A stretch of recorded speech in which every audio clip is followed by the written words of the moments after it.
Uh, okay, we are live, ladies and gentlemen. JV Wins and Dogon SS are here to kick it to you once again on the Conscious Approach channel on YouTube. Thank you for tuning in. Thanks for joining us. As Yeah, always, if you're checking out what we are doing here for the first time, go ahead and hit that subscribe button, hit that like button. Let us know what you think about the commentary in this or any other video. Shouts out to all of our new subscribers. We appreciate the feedback and we appreciate the activity on the channel. We like to see the engagement. So thank you so much. You know, it's wonderful to see everybody engaging with the content. So it feeds the soul. And for anyone who is new to what we do here, take a second to watch these videos, at your own leisure. Let us know what you think, man. This is kind of how we get things going as we kick this logical content each and every week. So shouts out to all of the current subs, shouts out to all of the new subs, and shouts out to all of the future subs, hopefully in the near future. And as we go ahead and get things proceeding this evening, we will go ahead and begin with a viral piece of content making the airwaves right now. Yazin Bey, aka Mos Def, was recently asked to kind of give his take on how he feels about Drake as an artist and Drake's music. And his response is that Drake is, pop. And he compared Drake's music to a shopping experience, in particular, shopping at a Target. And obviously, whenever music in general, but Drake's music as well, becomes a topic of interest, it gets all kinds of people talking about it. We, of course, are no exception to that rule. So, Drake, I don't know if Drake took exception to what Mos Def said, but he posted a cryptic response video in which he is citing an old video from the 90s where Method Man is describing the culture of hip hop. And I guess that's like Drake's subliminal response to Mos Def. But we will begin first with playing for you what Mos Def had to say about Drake and Drake's music. We talk about Drake on this channel on a semi-regular basis. So this is something. Oh, wrong tab. So let me get out of this one. That's actually the wrong tab. Um, so yeah, stop screen. Make sure we play the right tab. safe to say that Drake is part of the family here. So Yeah, you can definitely say that Drake is a friend of the channel for sure. I'm waiting for one of our Drake videos to hit the algorithm because so far our Drake videos have kind of gone under the radar a little bit, and we be saying some pretty good stuff whenever we get on these Drake rants. It's like when we get on the LeBron rants. So hopefully this will be that one. But here's what Mos Def had to say about Drake as an artist, Drake's music, and this has been going viral, getting a lot of people talking, giving their thoughts on what Mos Def had to say about Drake. hmm. Like, is Drake hip hop?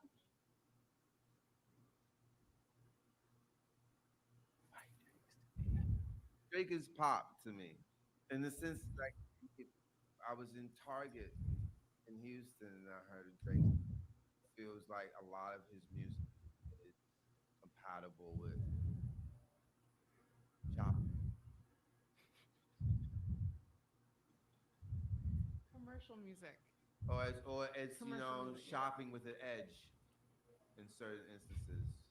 Fair. I like Drake's music, but I understand exactly what you're saying. Of course, I mean I It's get it. commercial, entertaining, fun, It's good, it's formulaic music. it's likable. Likable music, yeah. It's likable. But is it I'm gonna leave you alone. We're gonna move on. Woo! So many products. Yo, Excuse. so many SKUs. Look at all these SKUs. Oh, so many products. So much merchandising, so Oh, I many love this. barcodes. I love this mall. Look at this place. I mean, look at this place. They have everything. Everything's here. They have everything here. Oh, this is great. It's the new Drake. You hear it? It's great. Okay. What happens when this thing collapses? What happens when the columns start buckling? Are we not in some early stage of that at this present hour? Are we seeing like the collapse of the empire? Buying and selling. Where's the message that I can use? Right. You know, what's in it for your audience apart from like banging the palm? All right, so interesting question upon her there. What's in it for your audience is what Yaz and May had to say there towards the tail end of that. And then, like I said, Drake somewhat responded to this, or at least people thinking that Drake posting this video was in response to this. And this is a throwback video from the 90s featuring Method Man in which he is describing hip hop and hip hop culture. So Drake is not in this video. Obviously, it's an old video, but it's Method Man talking about it. And what I gather from it is this is Drake's way of saying I am hip hop. And here's what Method Man said all those years ago. Hip hop is a culture. It's a way of life.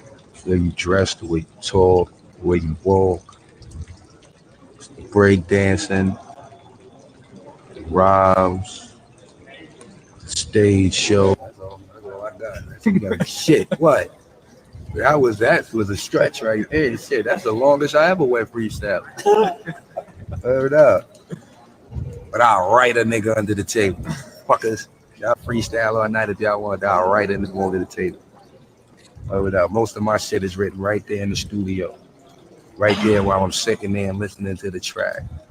So that's how it comes up. How Yeah. RZA. Because I used to have to go home and write to the beat and things of that nature. I learned to adapt, though, from being on the road. And I had to make my whole first album on the road. So it's like, when you go up in that studio, you better come out with something. You just walk up in there. Come out with something. So to Cal, you wrote all that shit like right on the spot. Yeah, most of it. Most of it. Some things was already formatted, like Green the Pain. Gal, that shit. That's just about it. Everything else after, Mepper Chef, all that shit. Yeah, I heard that he wanted that track for his album, and y'all had to battle for it. We was gonna put that on the Woo album. That's how old that joint is, and we battled for it, but it sounded so fat. Like fuck it, man.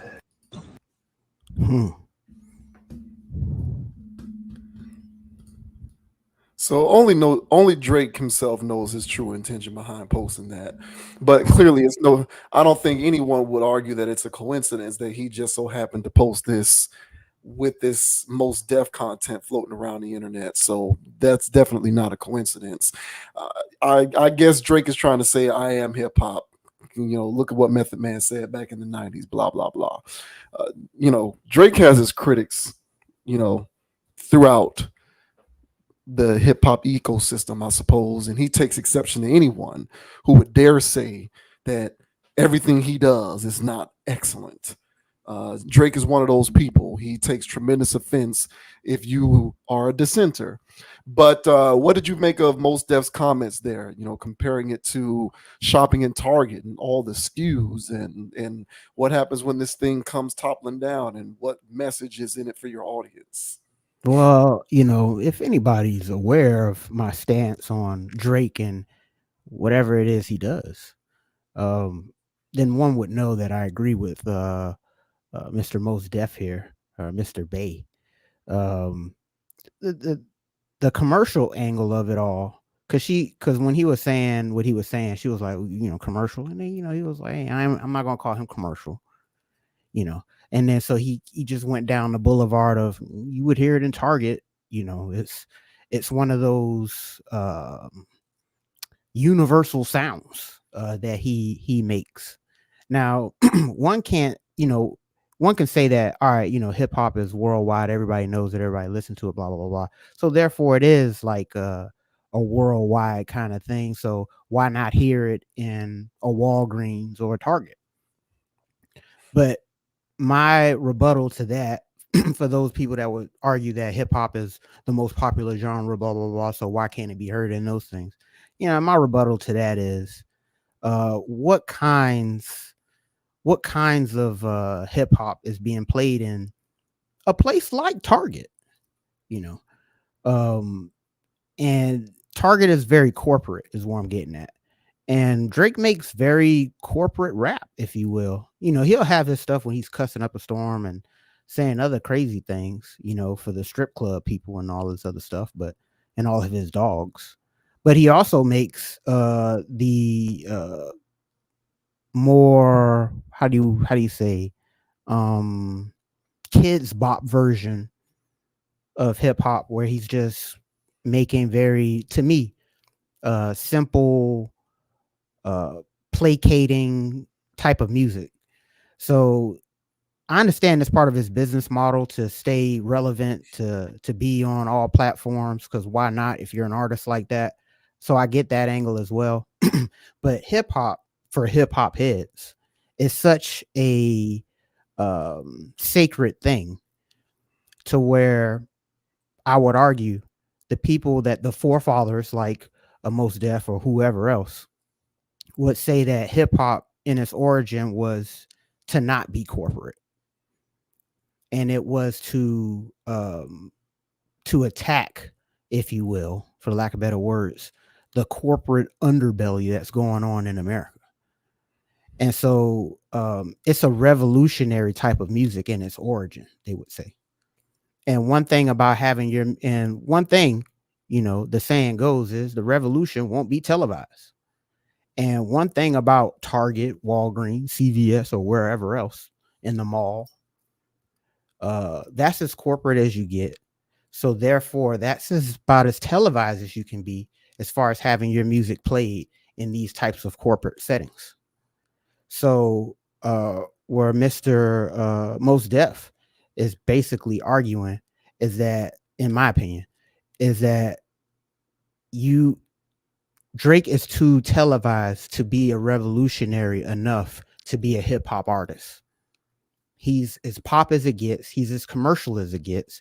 That's why there's so many SKUs. And so in this context, I agree with him 100%. I don't think Drake makes any music that is conscientious enough to speak on the empire collapsing, as he mentioned. And he speaks for the empire so you can keep consuming. And last thing I'll say before I let you go, the collapse that he was talking about, I feel as though it is imminent, some type of collapse. The world won't be the same. You know, can these gas prices keep going up? Can groceries keep going up? Can rent keep going up? And everybody keep getting paid the same amount and things sustain itself? Can people still talk about popping bottles, paying for IG models, BBLs? Can we talk about this? Can we do this? Or should we be talking about something that's has a little bit more substance? So yeah, I think Drake is as pop as it gets. He raps, but it's still pop. So hip hop is the category that Drake belongs in. So your thoughts, sir, on Mr. Yasin, right? Bey? Yazin Bey. Yasin Bey's Yeah. comments Yeah. on Drake being a little too pop for his liking. Yeah, I agree too. But to understand Mos Def's comments, you'd have to know who Mos Def is as an artist. I think if you know who Mos Def is as an artist, well, you can, but I think that you'd be hard pressed to criticize him for his comments. They're just his perspective. But a lot of Drake fans are gonna be mad at this. Drake does have his zombie fans out there, similar to most other commercial artists. Beyonce, for example, Nicki Minaj. You know, Beyonce with her beehive and Nicki Minaj with her barbs. These corporate hip hop billboards that masquerade as artists tend to have their legions of zombie fans because the majority of the population is inept with regard to thinking for themselves. Hence why they are able to sweep up so many people in their web of fandom. But I hear what Mos Def is saying, and I concur with it for the most part. Mos Def, you know, whether it's his solo albums or whether it is him with Talib Kweli when they were Black Star, they're conscious rappers, and they believe that hip hop, as you alluded to in your opening statements, in its purest sense, is something that should at least a decent amount of the time entail some sort of message that is thought provoking, as opposed to always being about wastefulness. And the majority of Drake's content is about being wasteful. Wasteful when it comes to money, wasteful when it comes to women, primarily. What else does Drake talk about besides money and women? So I hear what Mos Def is saying. It's being a particular when it comes to analyzing the content. So the way that I look at this, because he brought up going to Target and there's so many SKUs. Mhm. Like, if you're shopping for anything, like, let's say you're shopping for bedding for your bed, you can go to Target where they got the name brand stuff, the Better Homes and Garden stuff, right? You can go to Target and you can find something that's serviceable for your bedding. But if you want that real good stuff, you got to go to Better Homes and Gardens or something like this. If you want that 300 plus thread count, for example, if you want the stuff that you are not going to find in Target, you're going to have to go to, somewhere that's not Target, somewhere that's not Walmart. You got to go to Better Homes and Gardens, or you got to go to one of these chic bedding places where you can find that super, super soft as cotton, yet durable, lasting over a certain amount of time, 300 thread count, silk, all kind of crazy stuff that you're not going to find in Target. But if you just want to get the bare minimum so that you can have something to put over you when you sleep at night, Target is your place. Walmart is your place. You can find something serviceable for a decent amount of money that you can pay for. And, it will serve the purpose that you are seeking. But premium quality, you're going to have to go to more specialized places where you can get a more bang for your buck, a greater bang for your buck. Music is no different, and Drake is included, in my opinion, in the McDonald's, Checkers, Wendy's, Walmart, Target. That's where Drake equates to that musically. And what Mos Def is saying is, if you want that real good stuff, if you want to be able to buy the right type of foods that are in season, if you want to buy the right type of fruits that are in season, if you want to, eat foods that are not, that weren't grown on a farm, that weren't sprayed with pesticides, that don't have GMO, that are non-GMO, you're gonna have to go to Whole Foods, you're gonna have to go to Trader Joe's, you're gonna have to go to farmers markets and get the real good stuff. But if you want to be able to, if you have a budget of $100 and you just need to line your kitchen with groceries, and you just need to fill your belly, and you want to be able to do it on a budget, go to Walmart. You can spend $60 and buy groceries for a couple weeks. Now, the quality of what you're putting in your body is questionable at best. But if you just need to quench your thirst, or if you just need to satisfy your appetite, go to these places, because that's the purpose that they serve. And I think that's what people like Drake are for. It's just to whet the appetite. You need a thirst quencher. You need to fill your belly so that you can sleep at night and not be hungry anymore. Listen to that Drake. But there are more thematic pieces of content out there, things that are more helpful, more beneficial, but at the same time entertaining. Because there's a misnomer when it comes to this music stuff, that in order to be entertaining, you have to sacrifice message, and vice versa. You can't be entertaining with a message, and you can't have a message and be entertaining. So you're going to have to sacrifice one in order to pursue the other. That's a fallacy. It's a form of social conditioning. There's tons of music and tons of artists out there that sound good, production is good, musically it's good, sonically it's good, and at the same time, you're not staring at all of these SKUs, as Mos Def put it. So this to me is the age-old adage of, you know, it's it's the people who are into hardcore fantasy who are mad at the Harry Potter people, because Harry Potter is that easily consumable mainstream stuff that they made into a bunch of movies that everybody can recognize. But of course, if you're into real high level fantasy, there's probably some book out there that's better than the Harry Potter stuff. And it's just about being able to seek that stuff out. Corporate America tends to align with the stuff that's more readily consumable and is more easily digestible. And I think that that's what Drake represents. So from that standpoint, I of course agree with what Mos Def had to say, but of course I am no stranger to being a conscientious critic of Drake music. I don't think that makes me a hater, but I'm sure others would disagree. I mean, just lump me in the category. Just throw me, yeah, just put me in the hater box. I wouldn't like to think so. I would like to think that I'm a objective critic of hip hop, and I have my takes. Um, and I have the people that I am fond of when it comes to upholding the culture in my eyes, and then I have people that I feel like grift and play with the name. And I think Drake is just a grifter when it comes to the hip hop type of thing. But I don't really necessarily blame him because the machine creates these types of entities in the first place. So he's just a successful one, a cash cow. I don't want to call him a plant, because the guy is talented, but they are force feeding him to us as well. So yeah, I don't want to call myself a hater, but haters may call me haters. I don't mind. I really don't mind. But to speak to the cryptic message with Method Man and stuff, that could have been his way of saying that he is hip hop because it's about wearing clothes.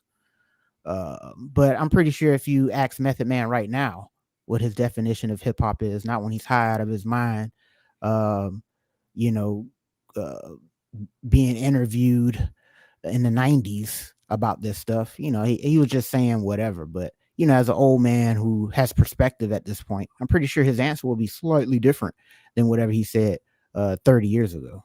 But be that as it may, just because you wear clothes, just because you talk the slang, doesn't make you hip hop. There's a meme out there where there's this white woman.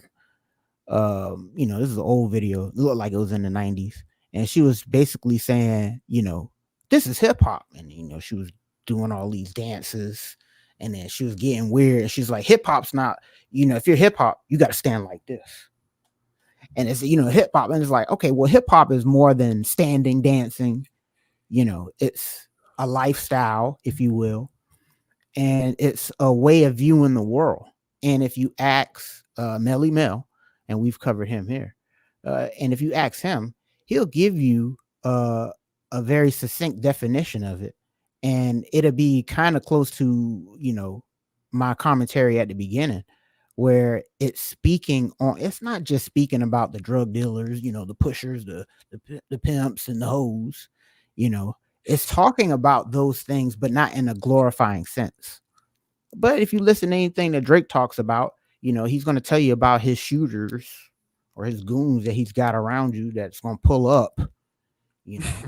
I don't know if he started talking op talk, but if he does start talking to op talk, that's not the definition of this stuff. No, he does that regularly. All right, so if he's doing op talk, then at this point, then he is, to me, part of the problem with the commercialization of hip hop. But people love it, man. I think there's a lot of people that got hooked in the beginning and still riding the train of fandom. But I got off a while ago when I saw what he was consistently making. And is it good? Sonically, with the production and all that stuff, it's phenomenal. It's out of this world. It's debatable. Yeah. Well, I don't know about now, but the views and the other ones, I mean, to me, they sounded great. But just because it sounds great, what are you talking about? So I'm not really buying whatever Drake is selling here. If you have a forefather speaking out like Mos Def, take heed to that, I would say, because I've been saying this and we've been saying this more or less in so many words whenever we do bring up a Drake topic. And as far as the collapse is concerned, that Mos Def was talking about, I recently went, on a cruise. How about it? And while I was on that boat, parlaying and chilling and stuff, I'm seeing how wasteful all of this stuff is. It's just so much waste. It's so luxurious. It felt like the people on the Titanic. It felt like a people living in a time where it's like, what are you doing? There's so much going on in the world. I understand people got to have a good time and stuff like that, but I was scraping it to make it on that boat. And how long can people keep this up? I was watching a basketball game and I'm seeing halftime entertainment. They're paying the halftime entertainers. They're paying this over there, all this other stuff going on over here. And I'm like, and these tickets are expensive. You try to get a drink, it's expensive. Everything's crazy. And I'm like, how long can people keep this up? How long can people be season ticket holders? How long can people do this? And I think this is sort of what, how long can people go, to the mall and blow a bag? People, if you're doing that, you're going to be hurting later. So I think this is what he's talking about. Like, do you not sense the collapse happening? And if you do sense it and you have that voice, why not speak on that? But he's not. And he's going to continue to make the stuff that you hear when you're in these corporate buildings.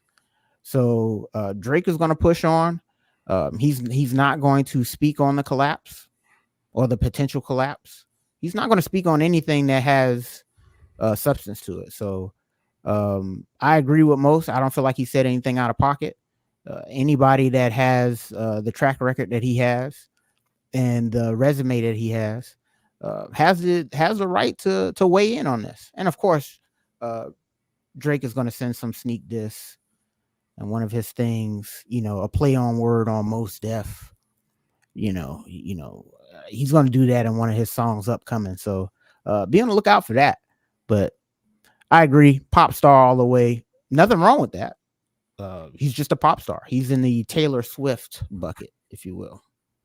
Yeah, to me, he is the rap Taylor Swift. He's not going to make music with messages or speak on anything because see, the funny thing about this music stuff, and I noticed this a while ago, is if it's an artist who's lyrical and who has intelligence, he gets lumped into the conscious category. And that doesn't always apply. Like, just because Drake is well spoken and mild mannered, so to speak, and just because he makes music for women, and he does it and he can rhyme his words pretty decently and he's lyrical, it doesn't mean that he thinks conscientiously about the world. Some people are just surface level thinkers. And I think Drake is a surface level thinker. And I think the onus is on the community at large to stop putting him in the category of conscientiousness. He's not that kind of a person. He is a surface level, surface dude, period. He lives his life for depreciable assets in the moment, here one day, gone the next stuff. He's an extension of his music to me. I don't think the music industry tells Drake the kind of music to make. I think Drake makes the kind of music he wants to make, and the music industry recognizes that as the kind of content that they can pump through your feeds and through radios and through the internet as the most easily digestible. It's no different than Walmart selling a pound of red meat for $4. They can do this because people want to be able to eat these foods, but the majority of the population doesn't have the ability to sustainably buy premium quality meat because that shit is expensive. So how do you beat that? Offer a lower grade meat for a lesser price, and people feel like they're still able to, partake in eating their red meat, even though what they are consuming is low in quality. That's what Drake represents musically. And here's the thing. There isn't anything necessarily wrong with that. That's the way of the world. There are divisions of these things. You have the conscientious objectors. You have the people who are surface level. Drake is surface level. I think the point of contention with people like Mos Def is there seems to be a concerted effort to put Drake in the conscientious category. He does not belong there. He belongs in the category with the Walmarts and the Targets and the other easily consumable stuff. And let him reside there. I don't even think he wants to be in the other category. He's He fine doesn't. being just where he is. He's okay with that. So this need by the hip hop community and the people who love it and consume it and these Drake fans to put him in this category is, I think, part of the problem when it comes to trying to accurately determine what Drake is as an artist. He's a smart, intelligent guy who knows how to make catchy songs, but trust and believe he's surface level. He's not a conscientious observer. Never was, never will be. He's not that kind of a guy. Drake is the guy who wants to get money and smash chicks. That's the extent of who he is. So it's that kind of rhetoric that I think fuels the comments from people like Mos Def. Mos Def is over here with the conscientious observers. Drake is over there with the surface level people, and that's fine. There are levels to this stuff, and not everybody's going to be conscientious. Not everybody's going to be surface. And then you got points in between, and sometimes, there's a synergy between the two worlds, like Drake and J. Cole, they be making songs together, but those two people are not the same. They're not. And I think that there's an ardent effort to sometimes put Drake in that category, and he doesn't belong there. He doesn't. And the need to put him in that category confuses the way that we look at this music, in my opinion. And I think that he just ought to stay where he belongs, which is, hey man, I make that easily consumable stuff. I'm here to give you 2 pounds of red meat for $3. That's what Drake is here for. I'm here to sell you a pack of chicken wings, 20 wings, and all you got to pay is $6-7. Even though we all know that if this was high quality meat, you're going to be paying $30 for this. But I'm here to give you this stuff for $5-6. That's what Drake is here for. So, he probably would not like that. He'll probably take exception to it. But that just goes to show you his lack of conscientiousness. Because if he knew what the deal was, if he was conscientious on that level, he wouldn't disagree with any of these comments. But that's kind of the way the world is. And so I hear that. Like always, I tend to believe that these types of comments are less about the person specifically, and they're more of an ongoing conversation of the environment surrounding the person. So I don't think Mos Def was necessarily answering who Drake is as an artist. I think what Mos Def was saying is this is the climate around the kind of music that Drake makes. Similar to the way that Andre 3000 was actually talking about the climate around hip hop music and not why he feels that he has no place in terms of being an artist who makes music. It's a greater message behind the actual comments on its face.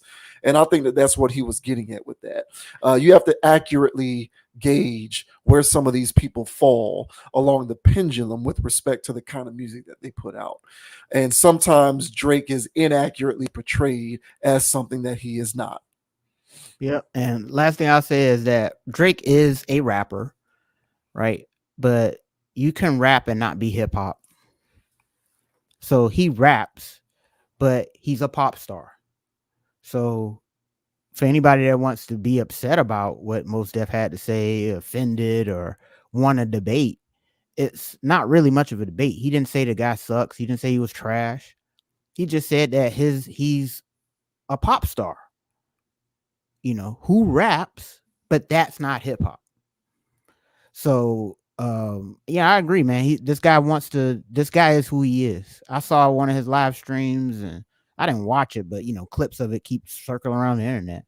And the guy's just who he is.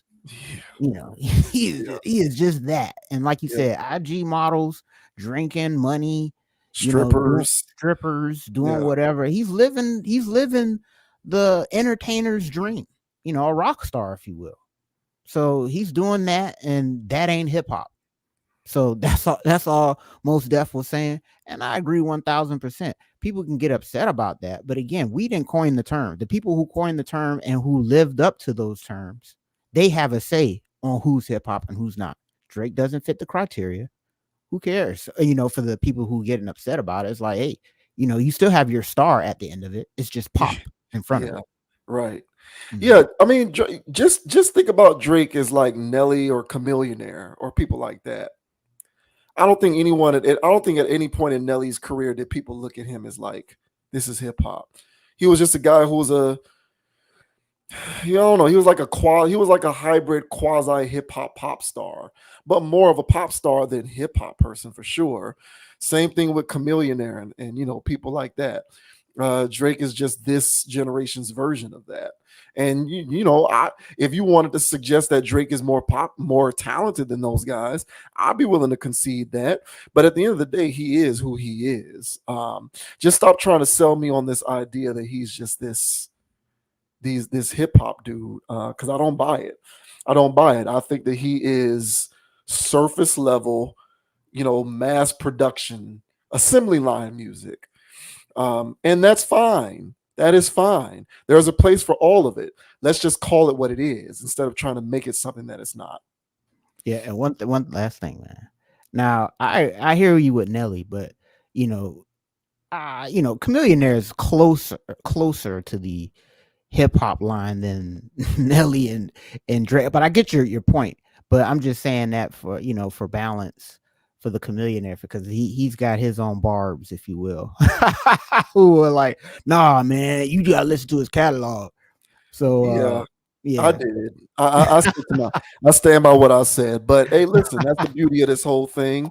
If you don't like it, let me know. I stand by what I said, though. There's degrees of it. There's always degrees of everything, but what bucket is it in? In my opinion, they're kind of in similar buckets. gotcha. uh, Reese recently canceled Jonathan Majors is publicly speaking on his experience following being found guilty of, I think it's third degree assault and another charge oh shit. for his fallout with his now ex-girlfriend. And he's doing these interviews and whatnot. I mean, the guy is pretty much persona non grata at this point. He got fired from Marvel. He's been fired by Disney. He was supposed to be in a movie about Dennis Rodman. He got fired off of that. So the guy's just in the pits right now. And it ain't looking good for him, but he's still doing his press stuff to try and save or salvage as much of his name as he possibly can. And recently he made waves because he compared his current girlfriend, I guess they're together, Meagan Good, to Coretta Scott King. And this was, of course, something that people had an opinion on. So we'll go ahead and provide a little context here. This says Jonathan Majors defends comparing Meagan Good to Coretta Scott King. Last month, Jonathan Majors was found guilty of assaulting and harassing his ex, Grace Jabari, amid the long-winded trial. Audio was played in the courtroom of one of their spats. During the disagreement, Majors demanded that Jabari be more like Coretta Scott King or Michelle Obama. Following the verdict, the California-born actor sat down with ABC's Lindsay Davis for his first post-conviction interview. During the interview, he praised his current partner, Meagan Good, for standing by him amid the legal battle, once again mentioning the late activist who was married to Martin Luther King Jr. She's an angel, he said of Good. She's held me down like a Coretta. I'm so blessed to have her. This seemingly got the attention of MLK and Coretta's daughter, Dr. Bernice King, who appeared to call him out on social media earlier this week. My mother wasn't a prop, she wrote. While it's clear that Dr. Bernice King didn't appreciate the reference, it doesn't look like Major's minds. He recently came to his own defense amid the debacle, noting how much of an inspiration Coretta Scott King is. During a recent chat with TMZ, he called her a giant woman, a very important figure in American and world history, and someone both Megan and I are inspired by and deeply admire. Elsewhere in his ABC interview, Majors also revealed that he believed the evidence presented was in his favor, describing being shocked to hear the verdict, blah, blah, blah, blah, blah. So, people are talking about this, the fact that he compared Meagan Good to Coretta Scott King in terms of the way that she stood by him during this legal stuff. And that apparently rubbed people the wrong way. But what are your impressions of Jonathan Majors equating Meagan Good with Coretta Scott King in this context? In this context, now that I hear how he was comparing it, I mean, I get it. So I mean, much like how, who was that, the daughter of somebody said it, she's not a prop. That's Coretta Scott King's daughter, yeah. Yeah, so he was using her as a prop, if you will, in his statement. So I get where her frustration is coming from, but he was just using an example in my book for anybody out there that wants to know how he wants to be held down. The thing is, I don't know what this guy did behind closed doors. Besides striking a white woman. I don't know what he did that has him this level of canceled, or this level of getting on everybody's nerves. What a complete, to me, it sounds like a misunderstanding. I would have said the same. I would have said the same if in a situation where I felt like I was being held down by a strong woman like that. So, hey guys, you want an example? Coretta Scott King, for example. Michelle Obama, for example, because everybody can picture in their mind what those women were to those men. So if he's trying to paint a picture, those are good name drops in order for people to understand where he's coming from and what he's looking for. So now, is Meagan Good? Now the reality of this statement, is Meagan Good actually the Coretta Scott King for this young man? I would argue no. Barnacles, bollocks. There's no way.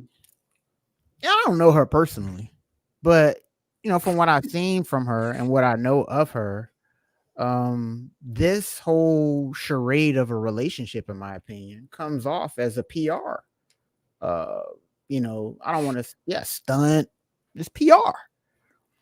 I'm pretty sure his publicists and all these other people's like, you need to get into a relationship right now. Maybe it was, hey, you got to get in a relationship with a black woman. Maybe that was it. I don't know. But, Meagan Good got the call. So this is just another role for her in my book. So if I was in the legacy of Coretta Scott King and I heard this guy using, my aunt, my grandma, or somebody else as a prop in his fictitious Hollywood relationship, keep our name out of your mouth, find somebody else. So I can see how they're offended, and I can see how he's trying to paint a picture to make himself seem like Martin Luther King in some people's eyes. So what are your thoughts on Jonathan Majors trying to finesse people's psyche by saying that Meagan Good, of all people, is Coretta Scott King? Is Jonathan Majors the most canceled black person in entertainment? Currently, I would say. I mean, his name right now, if you say his name, and I'm also cool with Jonathan Majors, fired. So you can't bring his name up in them circles, I'm sure. I don't even mean right now, like all time. That would be an interesting thought experiment. It can go back. Let's look at all of the black people in entertainment who have been canceled. Do any of them come close to what's happened to this guy? Yeah, I wonder, because let us know in the comment section. I know that. Yeah. He Tell is me who y'all know. He is persona non grata at this point. Okay, so JV Wins is not offended by this. However, I also understand how the internet is going to interpret that comparison. So I feel like what he was doing was using someone who he perceives to be a partner who held it down for her man as a way to explain how he felt the same way about his partner, quote unquote, Meagan Good. And so from that standpoint, I understand the comparison. Mhm. However, you got to be smart enough to know that at this point in time, you comparing your woman to a civil rights activist who was fighting on the side of righteousness is going to play out when people juxtapose that to who you are. Like, this to me is a matter of like, keep it simple, stupid. Pick a different example. And I guess in his mind, he was probably saying to himself, Martin Luther King, Coretta Scott King, righteousness. I still believe myself to be a righteous man. So I feel positive about making the leap with that kind of a comparison. But you got to stop thinking that the world is reasonable. And this is a message not just for Jonathan Majors, but this is for everybody out here. Stop thinking that the world is a reasonable place. The world is a very unreasonable place. I've chosen to stop using the word fairness in my everyday vocabulary. I've stricken it from the record for me. I've disavowed the use of the word fairness.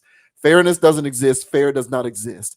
I instead use the word reasonable. And in its place, I have determined that the world is a very unreasonable place. As appropriate as the spirit of that comparison may have been, it nevertheless is going to get people riled up because you are somebody who, in the eye of public opinion, has been convicted of wrongdoing. And in this day and age, when you are convicted of wrongdoing, you have to pick your battles when it comes to the things that you say publicly very carefully. And when you are comparing your girlfriend to the wife of a civil rights activist, you have to understand that the masses are then going to juxtapose her partner to you. And they are going to, at that point, say, Coretta Scott King was holding it down for a civil rights activist. Meagan Good isn't holding it down for a civil rights activist. Meagan Good is holding it down for an abuser. You, sir, cannot compare yourself to Martin Luther. That's the leap people are going to make. Yeah. That he is comparing himself to a civil rights activist, which in effect you cannot do because you have been, a guilty verdict has been rendered in your direction as an abuser. And so you cannot compare yourself to a civil rights activist. Is the spirit of his message something that I can understand? Yeah. But if I'm going to fault him for anything, it is being not smart enough to understand how those comments are going to play out publicly. And you got to be aware of these things. The world is not a reasonable place. No one is going to take his comments at face value and say, oh, he really cares about and appreciates the fact that his woman was holding him down. What people are going to say is, you're comparing yourself to a civil rights activist. That's what they're going to do. That's what they're going to do. No one gives a shit about the comparison that you're making. What people are going to do is look at the people you are invoking, and they are going to juxtapose those people to you directly. And they are going to say you are comparing yourself to being a civil rights activist. So, and to me, I don't think that is, I don't think that it takes genius level intellect to bridge that gap and connect those dots. I think that you can be a regular level of intelligence and connect those dots. It doesn't take a leap to understand this concept. Mm-hmm. So I just think that he, like so many people before him, felt as though his celebrity status, albeit tainted as it may be, it's sort of put him in a box. He's probably used to being in an echo chamber, just like the rest of these famous people, where they think that their opinions and their perceptions and their preconceived notions are the only ones that count. And so he misguided how ineffectively people were going to interpret what it was that he was trying to say. And, I guess that's a lesson for him. The world is an unreasonable place. The world is an unreasonable place to people who aren't persona non grata. So you have to imagine that if you are someone whose name has been sullied and you're being canceled, just multiply this dynamic by 50 to get a glimpse of how the world is going to pick apart every little thing that you have to say, given what you've done at this point, and so I think that's what we're looking at with him. I don't know the guy from a can of paint.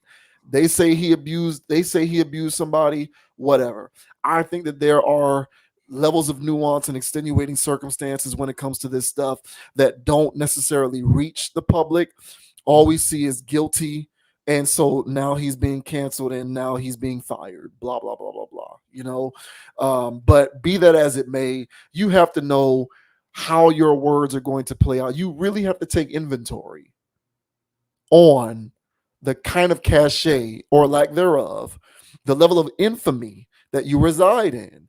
And you have to calculate that with whatever you say on a mass scale. And you have to take that into account because these people will eat you alive. And he is no exception. Well, I guess it is the echo chamber thing. I mentioned this publicist earlier. I think they need to like go over some talking points whenever they have a camera in front of him or a microphone of what he should and shouldn't say. I guess this has been added to the list. But yeah, he's just talking, man. Yeah. But as you mentioned, like you got to read the room, bro. Like everybody hates you right now. So you can say it's a beautiful day outside. It sure is, you damn abuser. He can't say nothing right. So yeah, he made a statement that's getting headlines. And the headline just reads that, Jonathan Majors thinks Meagan Good is Coretta Scott King. And people gonna run with that and run up the hill. They don't give a damn. And you still got your people now that hate Chris Brown's guts for what he did with the Rihanna. You still got those people. They just cannot stand him. Then there's people who act like it never happened. So I'm pretty sure the Jonathan Majors people are going to come out, eventually. I think he just needs to fall back. Just stop making appearances. If you have to go to court, bro, go to court. But, I would just really fall back and, until this kind of like blows over. But, he's making so many statements, and I don't blame him, fighting for his innocence and stuff. Because if somebody stuck a camera on my face, I'd be like, bro, I'm innocent. Yeah, if I'm innocent, I'm innocent, bro. Like, what is this? He's doing all of that, but we're seeing what's happening with these things. More headlines of him saying this or saying that or whatever, and it's always painting him in a negative light again. So I don't know who he pissed off, but there's guys that abused, and I'm not saying this is okay. I'm just saying that there were guys that abused women before, and life went on. Life's not going on with this guy, and he's getting axed from everything. Maybe it's a Hollywood thing. I don't know, but that's why I'm saying that this whole situation with him, it should be studied, honestly. If for those who care. But it should be studied because I find this very interesting. But hey, man, you can't go around apparently, because I've said stuff like that before, man. Like he's entitled to say that. So, but people aren't gonna get into the nuance of it, like you said. They're just gonna see the main talking point and go, well, this guy can go to hell. So anything that he says, he's just a jackass for saying it. But hey, man, it was an interesting case.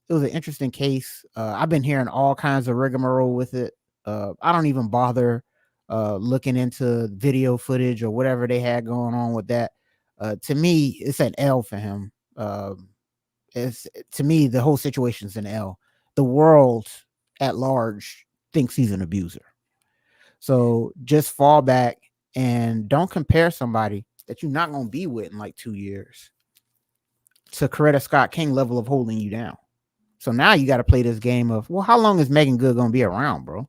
Because then when y'all break up for whatever reasons, a year from now, 2 years from now, hey, she's still holding you down like Coretta Scott or Michelle Obama after a year and a half of publicity? Or was that just publicity? So just fall back, stop talking, go read the Art of War or something. I'm pretty sure there's a few lessons in there about what he's doing and how you should not do what he's doing. So I think he's talking too much. He needs to go sit down. But yeah, I don't see anything wrong with anybody having that level of comparison. If a man wants that in his life, he's more entitled to saying that. But for the streets are gonna run with it and hang them with it. Apparently, Yep. Yeah, they are. Yeah, he just needs to be a little more self-aware and just, choose his comparisons more wisely. Like maybe just don't choose civil rights activists. Because like you have to understand, like you are not exactly someone who is synonymous with righteousness at this point in time. And if there is any type of profile that is completely synonymous with righteousness, it's civil rights activists. So maybe just don't leap to that comparison at this point. Give it a little bit of time and let it breathe while you're doing a little damage control to your career, whatever that may look like. Because at this point in time, saying that kind of stuff is just going to get you even more canceled. It's just going to piss people off even more about you. And when I say people, I literally just mean the internet. Because regular everyday people understand nuance. It's the mass that is the internet that doesn't understand nuance. But again, if you're dealing with an industry who is going to hire you based upon people's reviews of you, he's only making it worse, if you will, for himself. And if he's always riling up the internet with statements, it's like, bro, just shut up. Yeah. Go away. Yeah. And then maybe a studio would be more inclined to hire you for something. But the more he's kicking and screaming, now again, if he's innocent in his world, then kick and scream all you want, But at this point, the court of public opinion has already ruled him guilty. Sure. So he needs to fall back. But he won't do that. And if he didn't say Coretta Scott King, they would have, and he just stopped at Michelle Obama, people would have got mad about that. Well, I think Michelle Obama is viewed in a similar vein. That's the thing. Just don't go the route of activists and people in that, find another celebrity wife who held it down for her celebrity husband and pick that. Yeah. I don't think it would have been as much of a media storm if he just didn't specifically use a political activist. Maybe, don't go that route. Do not go civil rights activists. Pick another entertainer or something. But Jada Pinkett.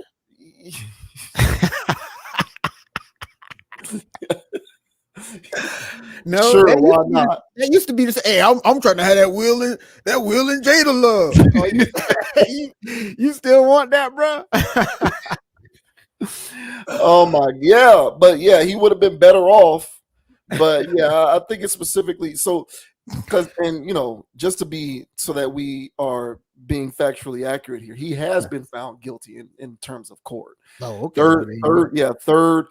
Third degree battery and assault or something like that. Fact check me on that. Yeah, it's something to that nature. But yes, he's already been found guilty in court. Not of all charges, but of the third degree assault or something like that. So he's both guilty in court as well as guilty in the court of public opinion as well. It's both.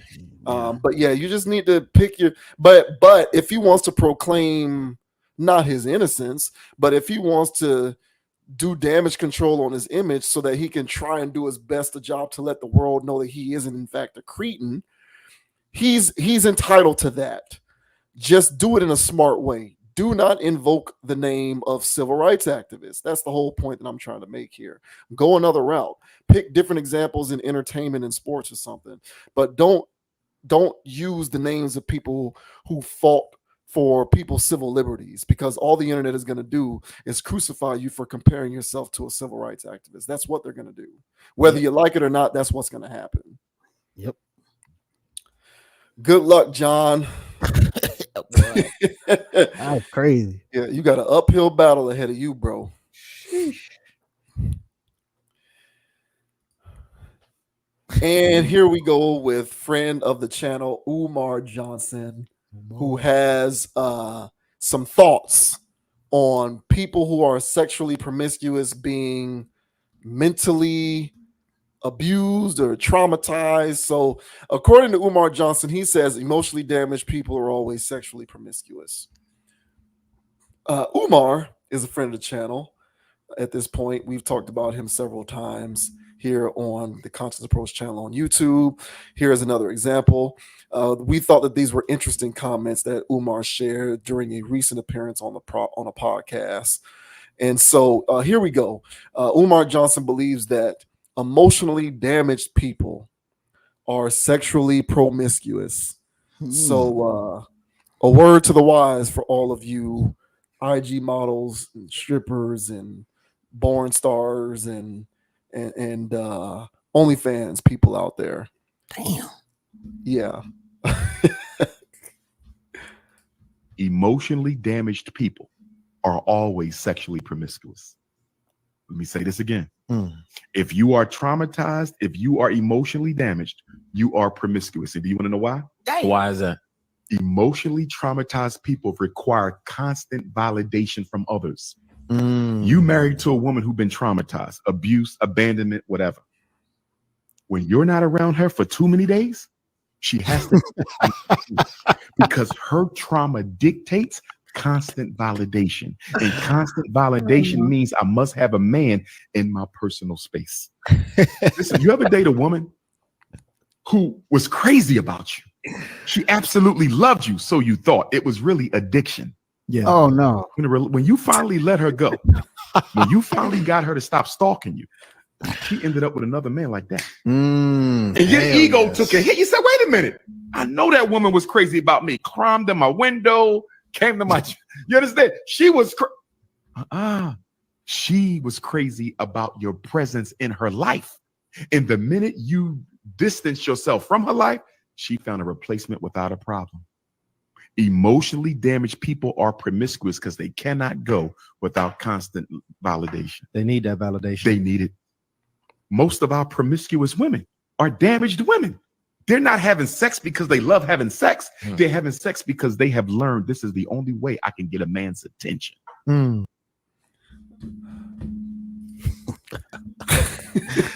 I swear, man, this guy should have his own comedy special. He got a brick wall behind him now. He should have his own comedy special, man. This guy. Wowzer. So, yeah. Not exactly sure that I've heard that kind of commentary before, but be that as it may, it's about seeking validation because of your trauma and emotional damage. You agree with Mr. Johnson here? I like to stay away from always. That's a pretty, they're always promiscuous. That's not true. Some people are emotionally damaged, so they don't have sex. So the always emotionally damaged, therefore promiscuous, isn't true. However, I get where he's coming from. So, if you will, it's one of those things where not all emotionally damaged people are promiscuous, but all promiscuous people are emotionally damaged. Yes. I think it's the other way. Yeah. And so I see where he's coming from because, hey, I've been in those situations, man, where I was like, this girl can't get enough of me, But then, go around, like you say, hey, bro, you missing? Like, what's going on? I can be missing for whatever reasons. But somebody has to fill that void via text, online inboxing. I don't know. Something's going on. And, the validation fiends, they can't have enough when you're out of their presence. So I get what he's coming from with that. And he would argue that that's them being emotionally damaged. So therefore they have to seek that validation. I understand that angle, but to lump them all in that box, I would think that's a little aggressive. But he's an aggressive he's an aggressive guy. Extremist. It's either one side of the spectrum or the other. There's no in between or nuance. So he was like, oh, what? Oh, promiscuous. Oh, you promiscuous. Oh, yeah, no, all that stuff. So, and hey, Umar knows, man. He's been playing the field quite a bit. Jumping from city to city, staying in hotel room and hotel room. Talking about polygamy with all the women who decide to come to his conferences, so he can try to see who he can diddly daddle. So I'm pretty sure he done had some chicks that he done linked with and did all this. She conscious and she all of that. She got shea butter and incense and everything, stones and crystals. And she still need validation from another Negro. So I'm pretty sure he'll go emotionally damaged. And that's probably where he's developed some of this theory through what do you call that? Empirical data and empirical studies. So what are your thoughts on Umar Johnson claiming that emotionally damaged people are all promiscuous? I think he made the leap between emotional damage and sexual promiscuity. I think he made that leap there. I completely concur with he made a transitive equation that doesn't that isn't real. Mm-hmm. That's a form of deductive reasoning that to me is a fallacy. I agree 100% with what you said. And I was actually going to say that it's more so a situation where all promiscuous people are emotionally damaged, but not all emotionally damaged people are promiscuous. Right. Similar to trying to understand the difference between like ignorance and racism. So all racist people are ignorant, but not all ignorant people are racist. That same kind of dynamic. Right. That's how I think he made a transitive leap that to me doesn't wash. However, he did touch on the root of it, which is the seeking of validation. Now, I do think that he was right on with that. Mm-hmm. I find that most people, and again, to a certain extent, like not everybody in the world is perfect. So even the most non-emotionally damaged person, I would say, there's still some hole there. There's still some aspect of who you are in some way that is lacking. And so you seek to fill that hole in various respects. And oftentimes we try to fill those holes with some form of validation. I do think that. So I think the crux of this is the seeking of validation. I used to now here's the thing though.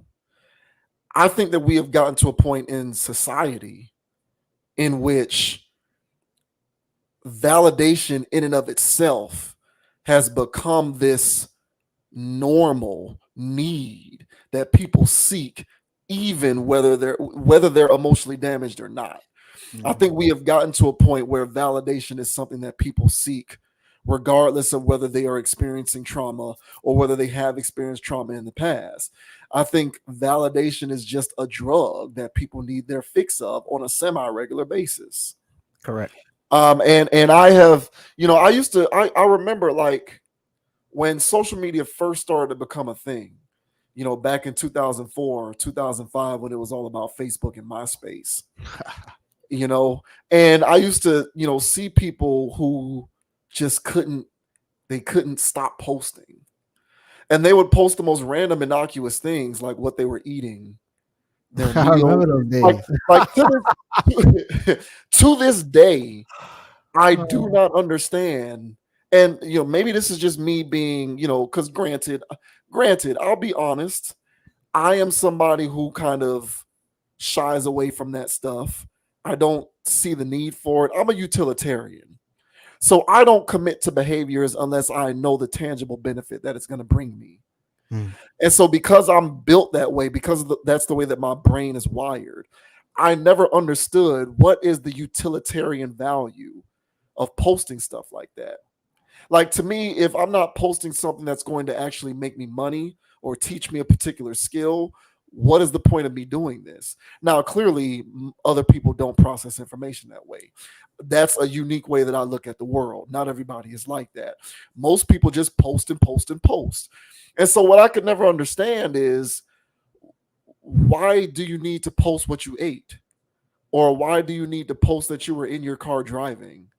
Or why do you need to post that you're walking on your way to class, or you just bought this thing, you just bought this book, let me post this, that I bought this book. Like, why are you doing this stuff? Like, what is it in the brain, you know what I'm saying, that is telling you you need to document your life in this way all the time? And the people who I saw doing this stuff, were some of them emotionally damaged? Yeah. But for the most part, this was just regular people who just picked up the habit of doing this on a very regular basis.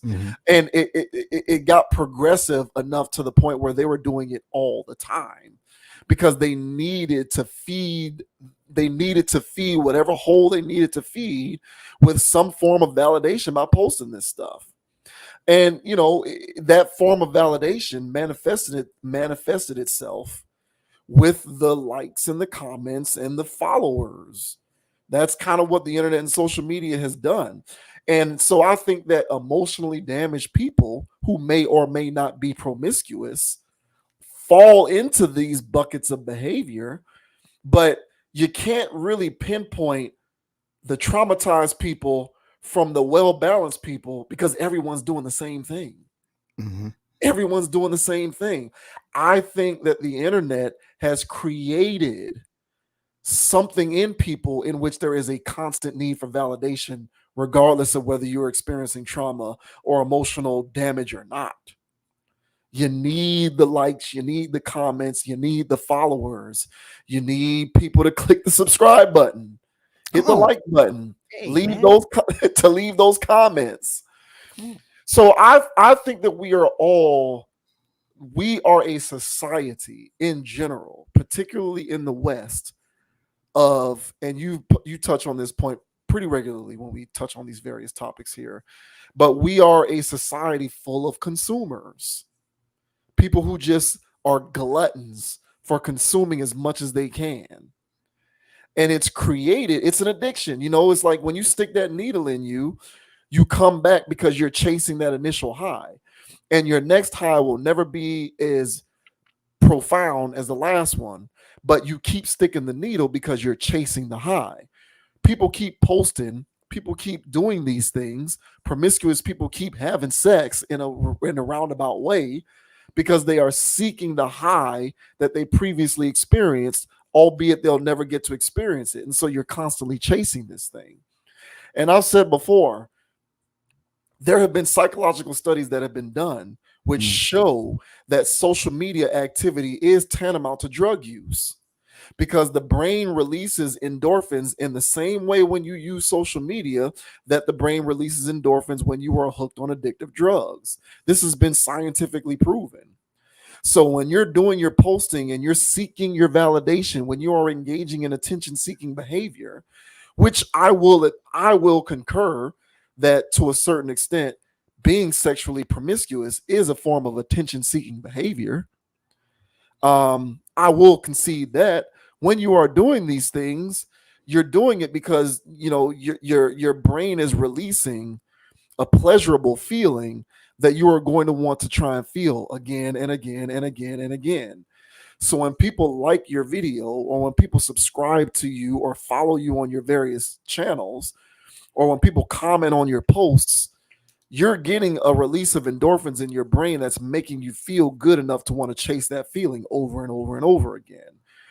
And while I think that sexual promiscuity is a form of attention-seeking behavior in which you are seeking that validation, I, like you, am not going to suggest that everyone who's emotionally damaged is sexually promiscuous. I think it's a matter of the individual and their various experiences. But at the end of the day, it's hard to separate emotionally damaged people from not, because we are all carrying on in some of the same ways, trying to, seek attention in various respects.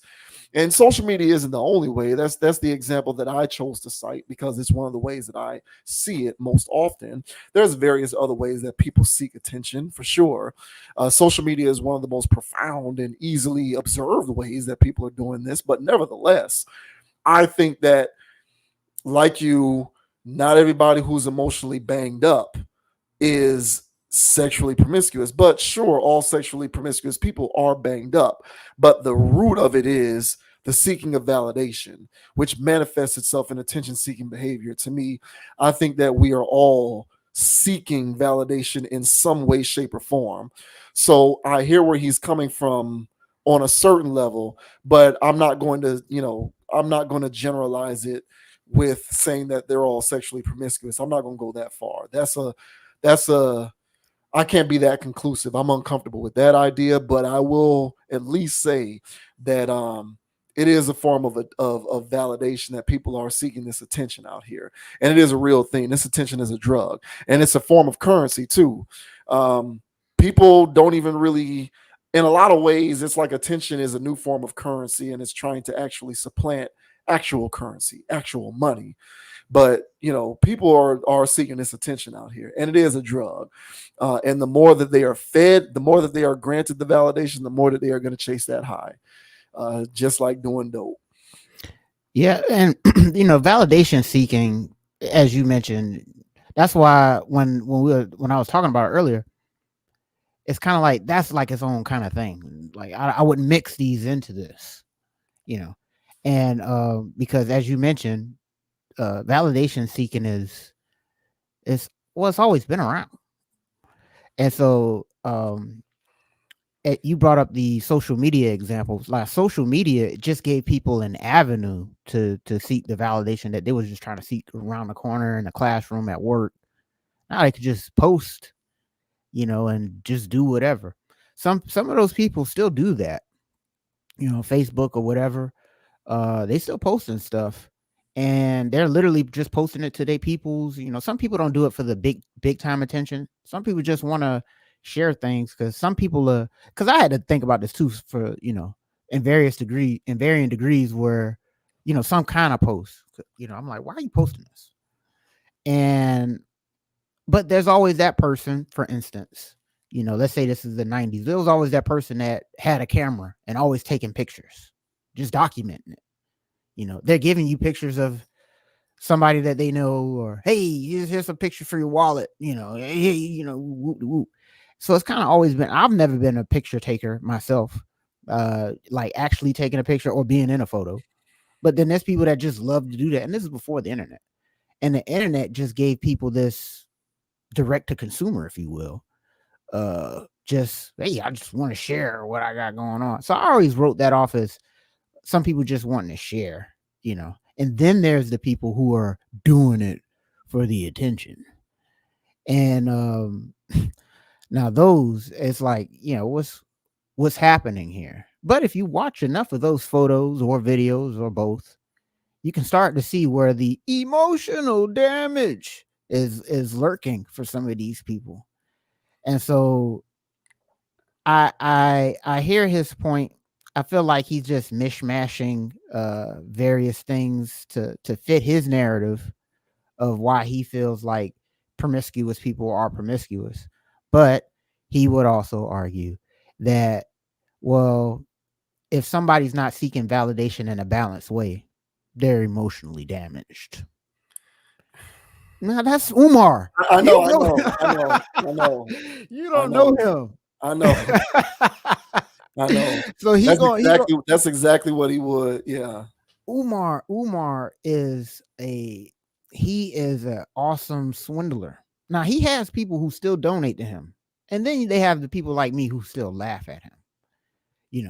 And for the people that still donate, the still people that buy into this stuff, you have to have a airtight game, if you will. And he's always got a caveat to any of his theories. And so if you try to object to him on that, he'll try to object to you on that standpoint.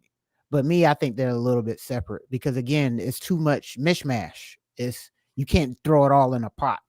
A lot of these have like, 2 or 3 going on, but not all 4 or 5, So it's like, hey man, you can't just say that everybody in this pot has all 5 of these things, Yeah. So it's a little loose, but that's how Umar theories go. But overall, promiscuity has increased. In my opinion, I think the internet has given people ideas that they would not have had. Music has already been doing that. Movies have already been doing that. but these platforms and free available born online, is driven people out of their mind. Last thing I'll say is, even when, because when you young and you getting in the game, and she young, she getting in the game, y'all trying to figure things out. So me, I'm asking, how, I didn't ask how their ex was. I guess like through conversation, it just came up about how sex was with their ex. And then some girls would just tell me that, he watched too much porn. And he was really trying to emulate the stuff that he sees on these things. Now, there's people like me who watched it and was like, okay, this is fantasy land. Right. So I'm not gonna bring this over here. Some girls want you to bring it over there. But most of them, hey, this was back in the day. Now, hey, bro, it's a whole new game, because they done seen it too. Yeah, they done seen it too. But this is back in the day when things were conservative, when girls would go, I ain't doing that, and she meant it. So these guys, they saw too much stuff. They're trying to bring that stuff into the bedroom and whoop-de-whoop-de-whoop. And so for people who have people that are in this generation now, they have seen too much stuff where it's just like being promiscuous is okay. Hey, body counts, who gives a damn? Hey, whoop-de-whoop. Why girls gotta be hoes, but guys ain't? All this rhetoric. And there's just too much stuff going on. So then there's people that may have been on the fringe in the past, but now that we fast forward to today's day and age, those people on the fringe are hopping on over to the thought side. And I'll speak for myself. When I'm raised in one way, but music, entertainment, and everything else, the streets, is guiding me in a direction where I got to be out here, you know what I'm saying, getting EO. And if you ain't getting EO, then you out. And it's not just from guys, it's girls. Girls, they didn't want to talk to me because you ain't got no O's. And it's like, and so as soon as I went out there and I started doing that stuff, then results increased. And then I can tell a girl that I'm dealing with a whole nother girl. I'll meet a girl and tell her I got a girlfriend. They didn't care. The whole thing is that, well, if he can get some vagina, then he can get mine. Yeah. Yeah. So right now, what we're witnessing is it's a melting pot of shenanigans. So to just plump it all down into emotionally damaged, that's a big bucket, I guess. Emotional damage can be a big bucket because there's so many varying avenues that lead to people living a promiscuous lifestyle. Mm-hmm. So I hear his point, but hey man, this is the way of the world. There's a lot of this stuff going on nowadays. I've seen some of this stuff firsthand myself. There's a lot of people who grew up in traumatized households. Some people didn't have, the life that you had.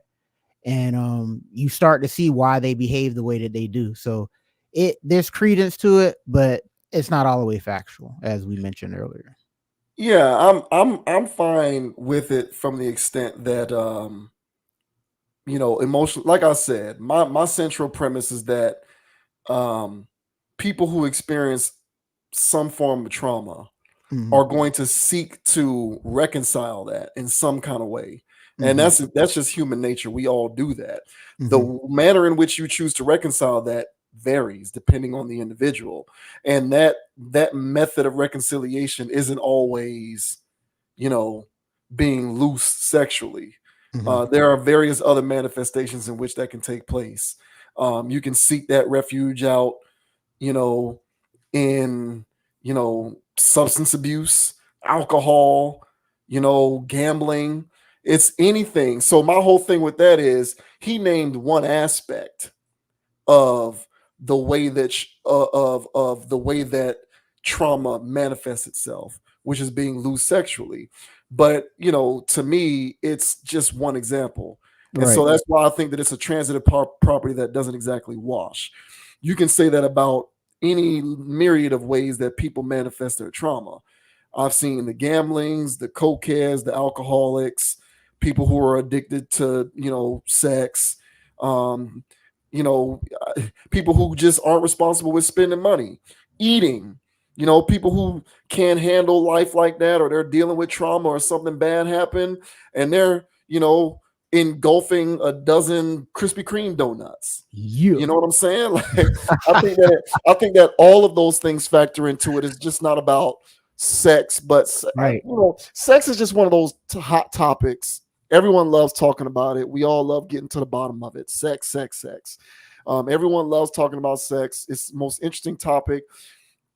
That's why there are so many relationship podcasts and YouTube channels on the internet, because all these things do every day is talk about sex, and they get the views because people are just interested in that.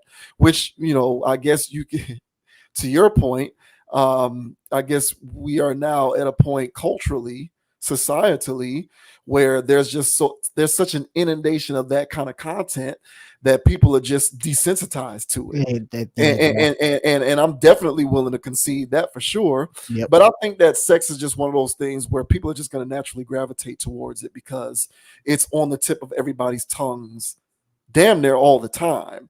Whereas things like, alcohol and substance abuse and gambling are less sexy. They're less, they deliver less cachet from a commentary standpoint, and so it's less popular to talk about those things, even though to me they're just as palpable as the example that Umar used. So yeah, I just think that it's all one giant bucket. Sex is a part of it, but there's a whole bunch of other stuff that goes into it too. Agreed.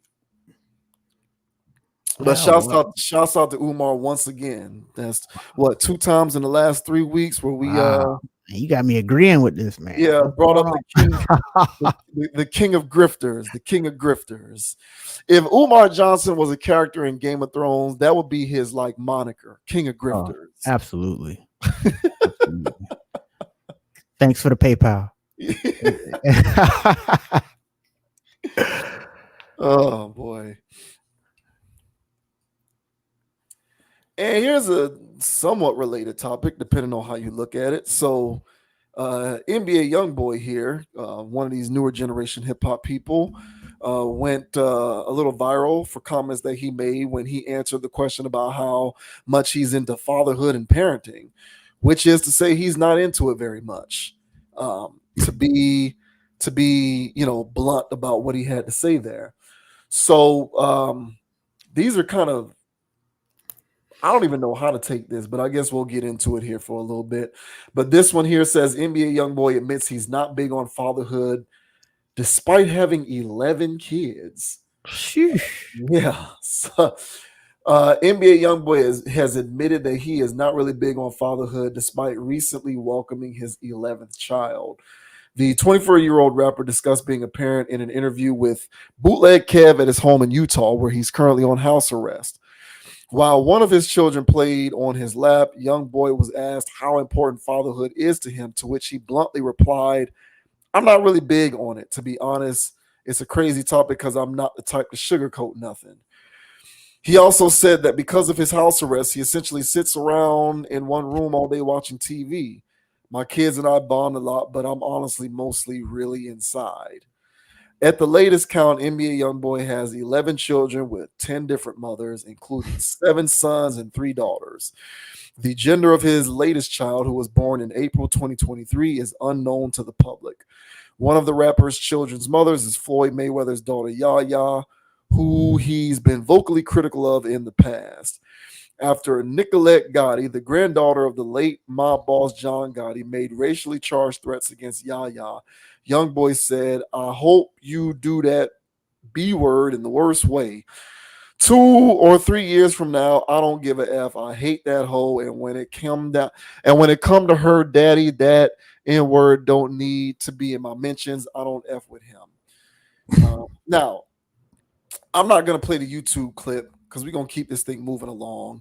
Mm-hmm. But basically, that is the interview that he did with Bootleg Kev, in which he talks about how he's not really big on fatherhood, which was the main takeaway that people had from this whole interview, was him talking about how he's not really big on fatherhood. And people are saying, how much sense does that make? How can you not be big on fatherhood when you got 11 kids?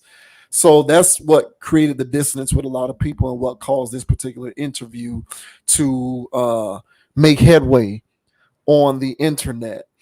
For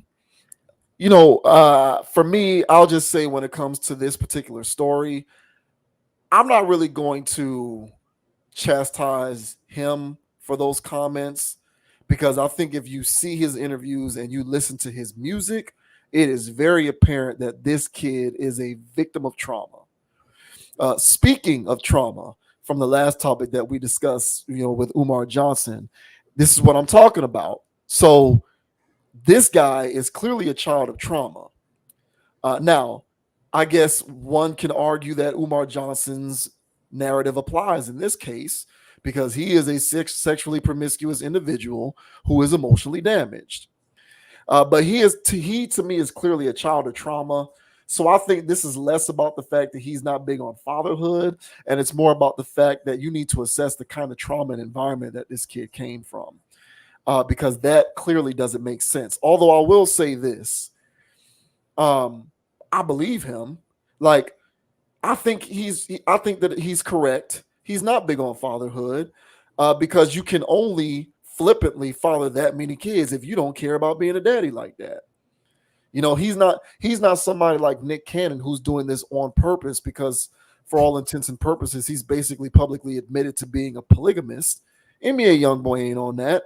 He's just a child of trauma who doesn't understand the consequences inherent in irresponsibly fathering too many children. And, his trauma manifested itself in him carrying on when it comes to family values in this way. I can only imagine he comes from an environment that is completely devoid of any kind of structure when it comes to family values. I think his own father, I believe, was sentenced to 50 years in prison for what he calls a robbery gone bad. So that right there is a bit of a microcosm that tells you all that you need to know about this kid's background. I think when it comes to this particular example, it's all about assessing his particular form of trauma, because it's very clear to me that he is a child of trauma. And I do think that his comments make sense to me. I think someone who actually cares about fatherhood is going to approach being a dad in a measured way, which entail him being able to give the kind of time and attention to fatherhood that you need in order to do that successfully. And I think 11 children by 10 different women clearly shows that he is not giving the idea of fatherhood that kind of time and attention. So I do think that he's correct. And I do think that on its face, those comments do make sense. How can you be big on it when you do it that irresponsibly? But when I say do it that irresponsibly, that's not to chastise him, but more so to analyze the kind of trauma that he comes from, which is to say it is quite evident. Yeah, I mean, good point there, because this guy has clearly been traumatized. That's a good way of putting it, right? I saw a video. Now, mind you, the thing is with NBA Youngboy is that he is the guy. Now, I'm not gonna, because I ain't know bruh by name, but when we were in middle school, bruh, it was some dude that was older than us. He just kept failing. He was supposed to be at least in the 10th when we were in the 8th. The boy was driving a car to school and everything. And he had the ladies wanted him. They didn't care that he kept getting suspended or kept getting kicked out of school, getting bad grades. They didn't care. They wanted him.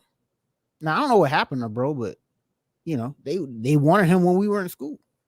I can't really think of nobody in high school that was that guy, but I know that guy was everywhere in the United States. I saw a clip just last night where this dude was basically saying, when we were in school, man, they had those kids in different classrooms. They had us separated from these people. Then once we all graduate from high school, they just release them into the world. There was kids, and you can look at NBA and just know that he was always getting into trouble at school. And it wasn't like typical trouble. He was getting in trouble, probably even bringing guns to school and all of that stuff. He was that guy. And this is speaking on the levels of whatever traumas that he has. to be that guy in the first place. And what's end up happening is he became that guy out of school. It's kind of like Kodak too. It's the people that was in the neighborhood, the area that was the air quote badass. The one that didn't care if they went to jail or not, those people. And what happens is it's kind of a cream rises to the top, if you will, of who's the more psychotic person. I don't know if you know Tay-K, the kid that did the murder, ran out of jail and then made the song. Yeah.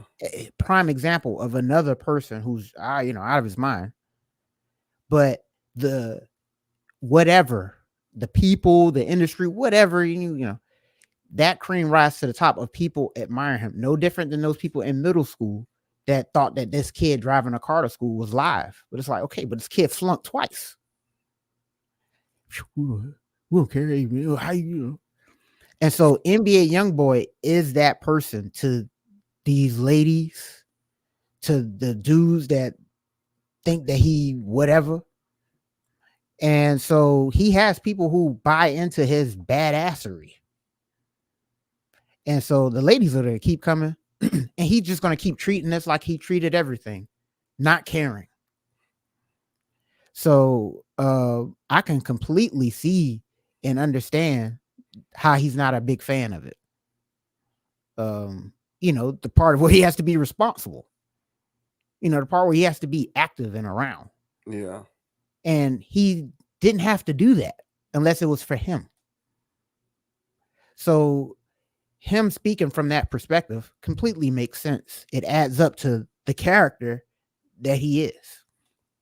So I think that he's just that guy that was in those classrooms, in those situations, didn't get any levels of rehabilitation at all anywhere. And picked up a microphone, and he brings off that raw energy of anger, frustration, and that young, angry, and frustrated people like to listen to.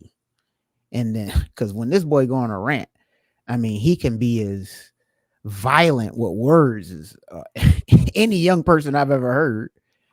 And then he'll turn around and get super sassy on your ass and paint his nails and start, doing all this flamboyant stuff. So Zesty. NBA zesty, good word. All right. So he's an interesting character. This falls right in line with everything about him. So he's just that person. And you can look at the image right there where he's holding those two kids. There ain't nothing in those eyes. That boy is that's just who he is, and that's why people like him. It's a wild thing, man.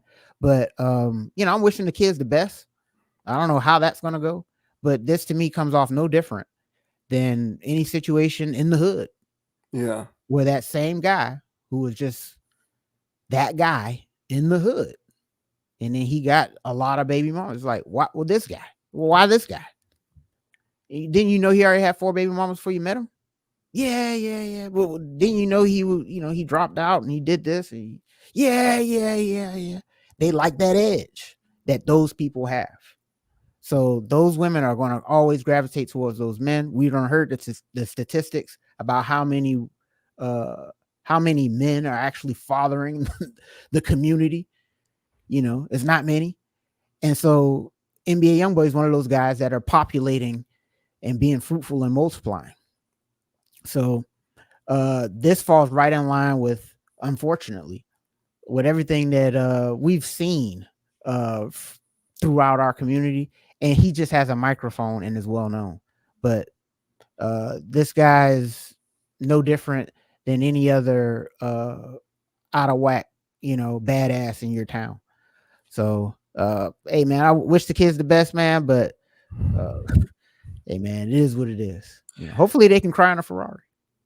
I think I would have been like, if he had said I love being a father, I would have called cap. I would have called cap because you can't love being a father if this is your approach to doing it. So when he says the right answer was, I'm not really that big on it, which is the truth. You're not. Because when you approach it that loosely and flippantly, you can't really be that big on it because, being a father takes effort, time, and attention and attentiveness. And you are anything but when you are 11 children in with 10 different women. It's not possible. So I think that he was at least telling the truth, as unbalanced and traumatized as he may be. He's that. Last week we did a topic talking about Glorilla because her fans got mad at her because they want her to keep making music where she's hating on men. And I was like, you don't have to hate all of us. Just deal with the type of man who's not going to traumatize you. And you talked about the people in the room with headphones on, the men and the women, and they are made for each other. NBA Youngboy is the guy who's in that room, Right. and the women who have given him children are women who are in that same room. Right. And so that's what happens. Those same women who have given birth to his children probably hate niggas. They probably do. And I use that word. Just take a look at our video from last week. I'm about to say, dang, JV Wynn going in. No, just take a look at the video that we did last week with Glorilla talking about making synth music, and you'll understand why I said it that way. Because ordinarily I wouldn't just throw it out there like that. That's a direct quote. But those are the women who probably say that. They believe, like, they hate them, but they'll also father their children. And so it's a long, winding road of insanity that they are driving on. And I just hope for the best for the kid. The kids. And just and for the sake of accuracy, according to this article from Hip Hop DX, when he was 8 years old, his pops was sentenced to 55 years prison time. So he is just literally a child of trauma. And I think that informs you on that type of thought process and approach to life in general. But good luck to him. Don't really care for his music, but then again, I'm not in that room with headphones on, so it ain't made for me. Yeah, great.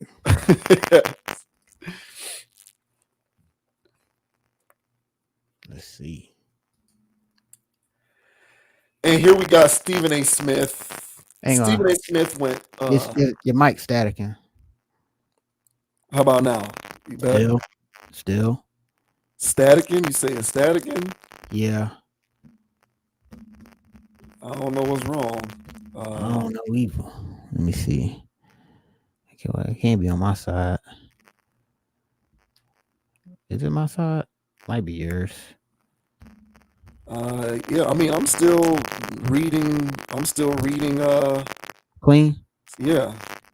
Then I guess it's on my end, but go ahead, bro. Okay, so Stephen A. Smith is going scorched earth on Jason Whitlock, and he has people who are on his side on ESPN. So this is an interesting story with sports media that we'll go ahead and touch on for a bit. This says ESPNers back up Stephen A. Smith's furious Jason Whitlock takedown. After the first take host called the Blaze media personality a bitch and a fat ass piece of shit in a lengthy and fiery rant on the Stephen A. Smith show, Jamel Hill and others slammed Whitlock and recalled their own experiences working with him. Stephen A. Smith told the truth. Hill, who previously worked at ESPN from 2006 to 2018, wrote in a post on X, "Old boy tried to recruit a bunch of us to do some work for what was then the Undefeated, and we did not want to work with him." Hill was referring to Whitlock's failed stint at the Undefeated in 2013 when ESPN hired him as the founding editor of the website to cover the intersection of race and sports. And he was demoted from his position in April 2015, but was still employed by the media giant. Sports Center host Stan Verrett recalled how dysfunctional Whitlock was. He was planning a feature on the Undefeated called Open Look, where any of us could write commentaries, Verrett wrote. We spoke about it walking on Olympic Boulevard one day. Once I saw how dysfunctional the whole enterprise was, I passed on being involved. Gregory Hampton Lee Jr., a senior editor for Front Office Sports, wrote, he interviewed me for The Undefeated, and it was the worst experience.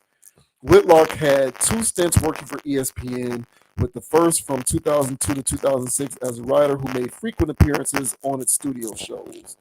Smith's rant came after Whitlock called out his book, Straight Shooter, a memoir of second chances and first takes, and claimed the top ESPN personality wrote lies and exaggerations and called him a myth.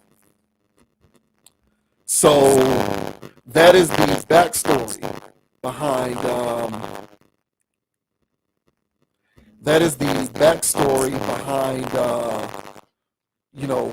Stephen A. Smith's discontent with Jason Whitlock, and there's receipts because Jason Whitlock has people who have come to Stephen A. Smith's defense to talk about how grimy Jason Whitlock is. And then here is an excerpt from the Stephen A. Smith show in which Stephen A. Smith is going off talking about Jason Whitlock.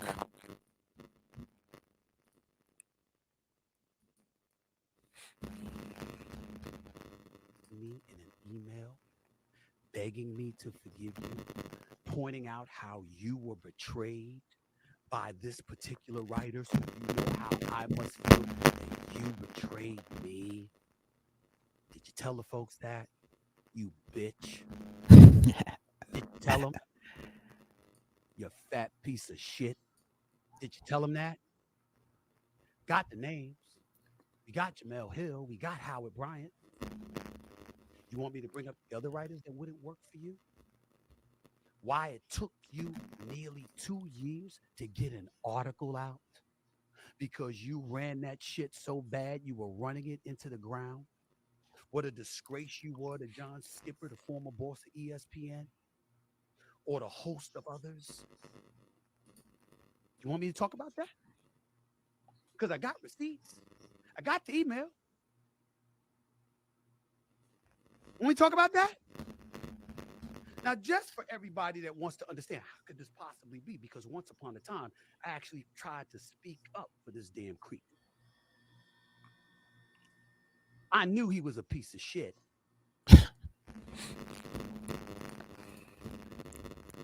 Wow. So let me go ahead and just weigh in, man. You can work out the mic, bro. But so I came across Stephen A. Just laying in to Jason Whitlock like this, and immediately I was like, I see what's going on here. Now, this was not too long after Cat Williams hit, dumb viral numbers, probably at this time when he released this, it was probably still at 27-30 million, but he saw the numbers that Uncle Shay Shay had when he went viral with Cat Williams, and how Cat Williams went viral. Jason Whitlock has been poking the bear for the longest, but at this time, Stephen A. Smith decides to unmute, and not just a typical unmute. Fat shames him, body shames him, calling him a bitch. I was like, now granted, Jason Whitlock does come off like a bitch. Now, I don't know him, but he aggravates the hell out of me. So when Stephen A. Smith, out of all people, decided to go to town on him, I was all ears. I ain't gonna lie. I got a good chuckle out of that. Because Stephen A. Smith is normally on the receiving end, at least for me, of some slander. But this time, Stephen A's dishing it out, and he dished it out to the right kind of guy. He said that he doesn't hate anybody, but he hates this guy. That's a strong statement. And Allen Iverson said the same thing about Jason Whitlock, about how he moves and stuff like that. But you can tell by how he talks and stuff like that, that he's got a bit of some emotional damage, if you will. Wouldn't be surprised if this guy is a little promiscuous. So But hey, man, this to me was this was great. And what do you call these guys? Journalists fodder, some journalist beef. I feel like we need a little bit more of that in the game. Spice up what the hell these guys are doing outside of their trashy hot takes. So what were your thoughts on Stephen A. Smith going scorch earth, as you mentioned? DEFCON 5, as Kanye would say, on Jason Whitlock. So, question real quick. Why did you bring up Shannon Sharp's Cat Williams interview? What's the... Oh, now in that reference was he saw the numbers and how spicy that interview was, the number spike. He sits across the desk from Shannon too. And this guy's a competitive beast. And he wants to be in some type of lane. He wants to be in people's feed like that. And so he took this opportunity of Jason Whitlock rolling it up to the basket real weak, like he always do, to send it into the third row. And so he was like, "No, I'm gonna belt this one out." And I last thing I'll say, because you also brought up, because I remember my point, was that he also in his little rant, he said that before he did this, he sent off something to ESPN, his employers, about how he about to go hammer on Jason Whitlock on his own platform. And the reason why he did that, in my opinion, was like, look, I have my own platform. All right. I'm going to make sure that I separate myself from y'all. This has nothing to do with y'all. This is my own personal time that I'm choosing to do this on my own personal platform. And in order to get the views, likes, or whatever, he probably didn't go to this extent, but this is his logic. In order to get the views and stuff like that, in order for my channel to blow up, I'm going to go ahead and do these things, but it's all an act. This is all an act. This is a shtick. All right. But I have to do this on my own platform. I'll make sure to separate myself, which he did. He separated himself from ESPN and all his employers and made sure he let us know that he talked to them first. So this doesn't come back on him on some Paul Pierce type stuff, watching girls clapping their ass in the background. Now, if Paul Pierce was like, "Hey, I'm about to go live and there's going to be girls clapping ass in the background," then maybe he could have got away with it. No. But Stephen A. Smith made sure he told them people, "Hey, man, one more thing. Try unplugging the USB port, not through the mic, through the actual dock, wherever the USB is connected." And I mean, that's behind the computer here, so that would take too much. Well, I'm telling you right now, it's super staticky. It's crazy because I hear nothing on my end. Yeah. All right, give it a whirl, bro. But let me know your thoughts, man. I didn't make that connection. And I think that Stephen A. Smith is being authentic here because he's hot takey, but he doesn't do this kind of stuff. I've never heard him go on video and call someone a bitch before and say all this other stuff. So I'm going to take him at his word and history here. And the fact that there's other people who are echoing the same sentiments, like Jamel Hill, they're kind of vouching for how serious these guys is. And, you know, this is one of those stories where it's like, just commenting on it, but when it comes to Jason Whitlock, personally, I never really like him, I care for him. And it's because during his days when he was on ESPN, he was on shows like PTI, he was always anti. He was always comfortably anti-athlete management. Like anytime there was a topic where they were discussing players, especially on PTI, you could pretty much book it that he was taking the side of the owner or the organization, and he's going to be not on the side of the player. And listen, I personally, I'm not the best pro player guy in the world. I think certain aspects of player empowerment lead to poor product for the viewing customer. Things like management and training. I'm not in favor of those types of things when it comes to player empowerment, but I'm also pro management from the standpoint that management and organizations should just be able to run roughshod and do whatever they want. I think there's a delicate balance that needs to be struck. But Whitlock was always somebody who hated on the athletes. He hated on the player. He always felt like the players great for everything that they get and don't deserve any kind of concession. And his rhetoric was always a line like offensively uncomfortable. Like he hated on Kobe a lot. He was anti-Kobe. He was anti-pretty any kind of and I the biggest LeBron guy. He's anti-LeBron in areas where it doesn't sense to be anti-LeBron. Anti-Michael Jordan was always anti-player. So I think that I don't think it's a stretch to make the assertion that way that he carried himself professionally is somewhat correlated to the way that he handled himself professional. His professionalism and his colleagues and the way that he treated legend. So I'm not surprised. Again, I'm not gonna sing Smith's praises necessarily because he's a guy's back. He's whatever. But I never call anybody a piece of shit bitch. That to me is not really in line with what I have seen from him. These all these years that I've kind of watched him in media. So I think Twitter's fire guy, and when you got people like still Louis there, he never talks. He's a sports center. He doesn't do stuff.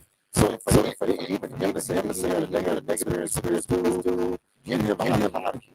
And I've watched his not very. I've seen some of his episodes on podcasts that he has on YouTube. They're not very. And he's always rails. Always. I don't know what issue is, but it's like you hate so much. So how you in that fashion? Like go do something else. Your sports just make me hate ass. It doesn't make sense to me. But he always has that negative thing about players and athletes. It's always the wrong way. So I get where Stephen A. Smith is coming from that one because there must be a correlation between attitude when it comes to how he uses athletes and his attitude when it comes to handling himself professionally. Yeah. I didn't take. I mean, yeah, for sure. Whitlock always comes off. I mean, he looks like how he comes off, and all these things and all these things when he's slandering these players, as you mentioned, because he's very much anti-player. He's just a hater, and I've never really saw him sing the praise of somebody outside some, whatever stuff. But if anybody's just living a regular everyday life or whatever, he's got something negative to say about it. And I'm pretty sure he's just as negative behind closed doors or worse. So the stuff that Stephen A. Smith was saying as far as like the industry stuff where the industry people didn't want to work with him, nobody wants to work with him. Now that's why he's all the way over here doing some stuff on some internet thing instead of actually on a network like he was on and has the access to if he wasn't such what does Stephen A. call him? A fat bitch.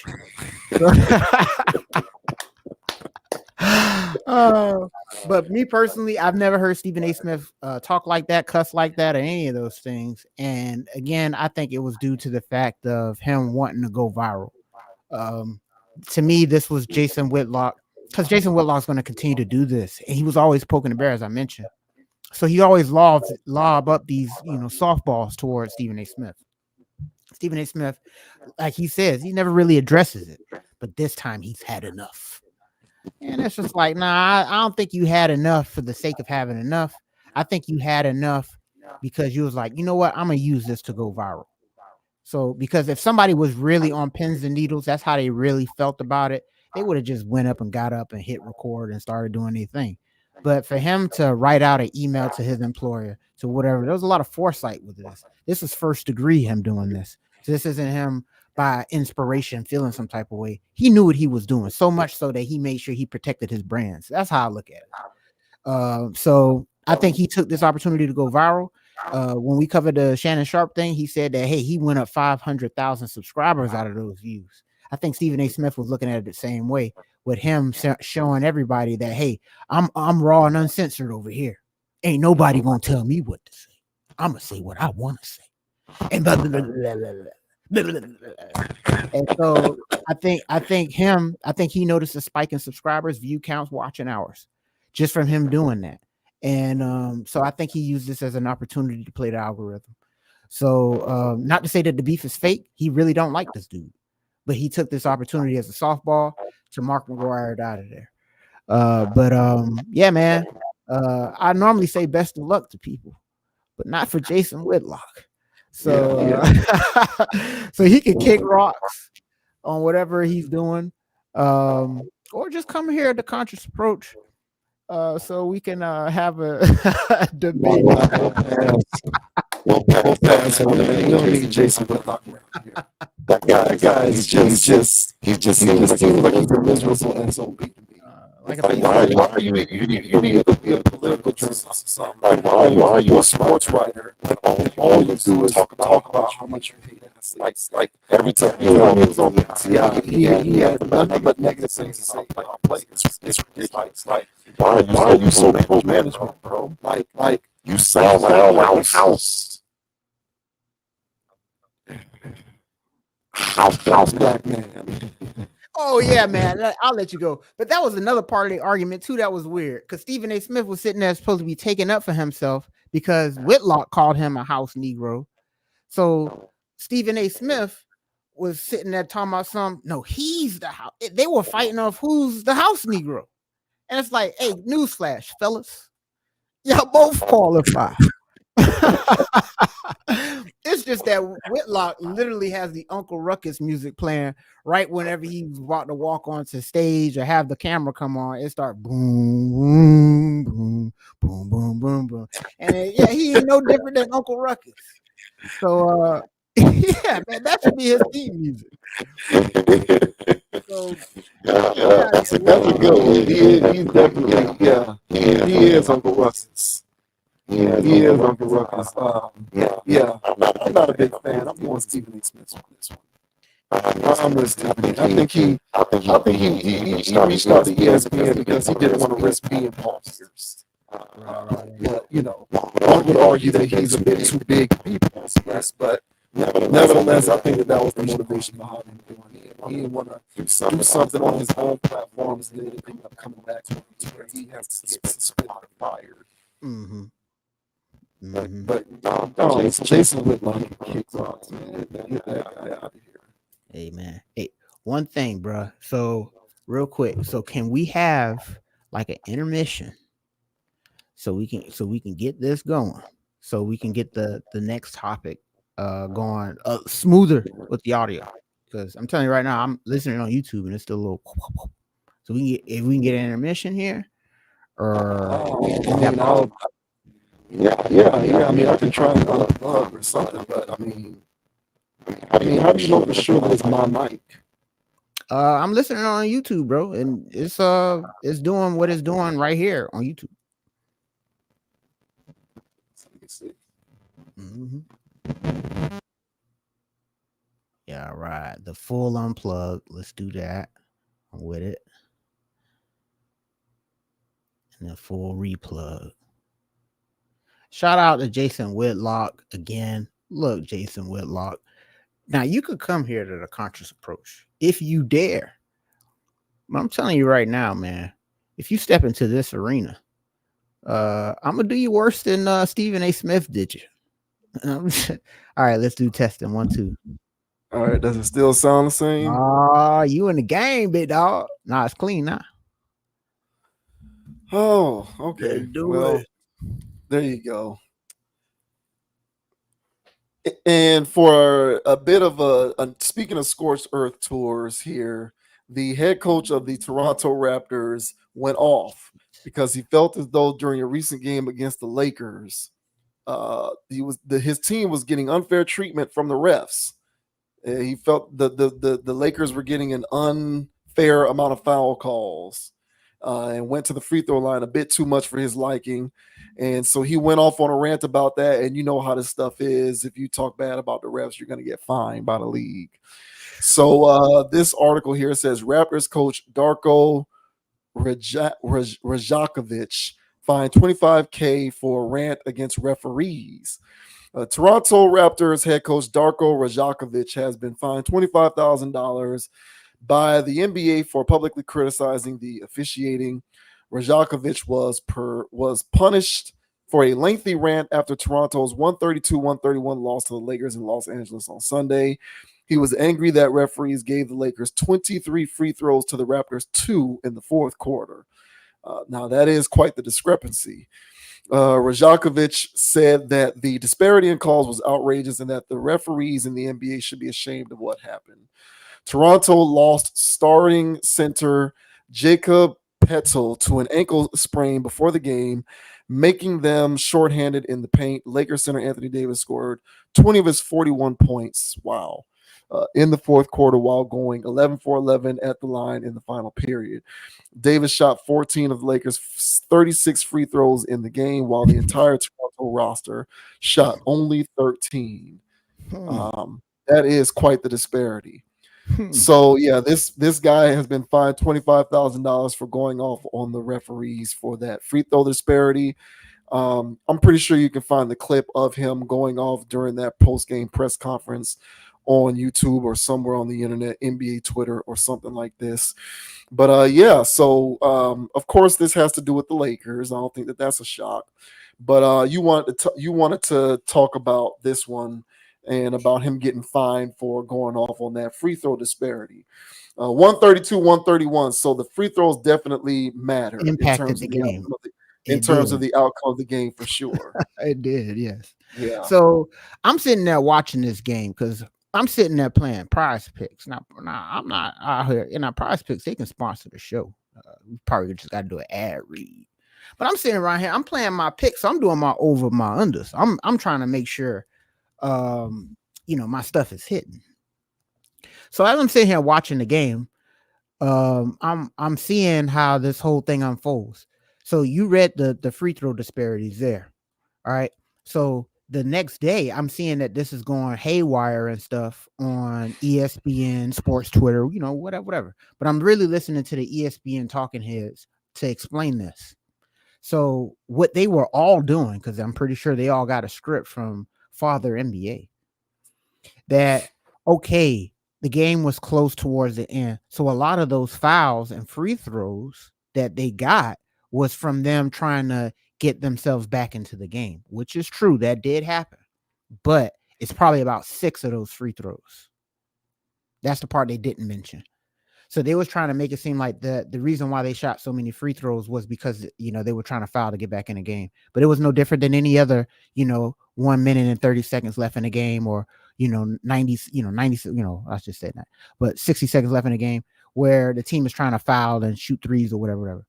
So Toronto was doing that, but that only accounted for 6, max 8 free throws of that.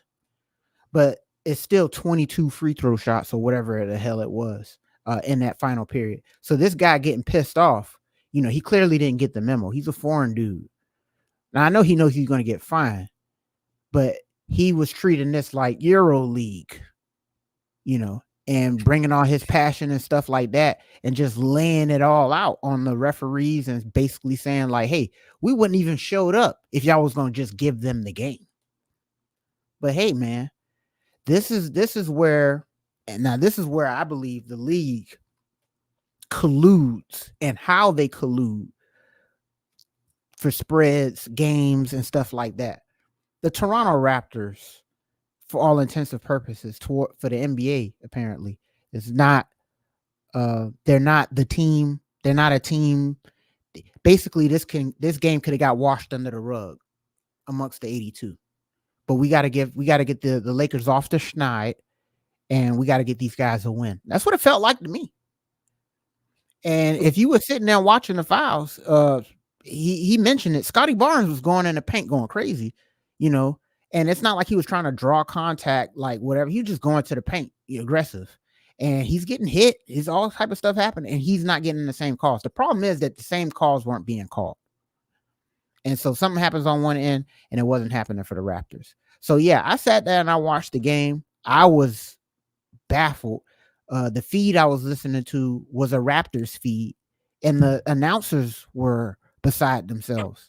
They was, are you kidding me? Are you kidding me? Like, blah, blah, blah, blah. So yeah, the game was a farce. I felt like the league, what they did there, just free throw it, control the pace, the tempo of the game, get a team more points. And Anthony Davis, credit to him, bro. He was knocking them all down. And that's literally how they won the game. So yeah, I call BS on that. I'm proud of dude for stepping up.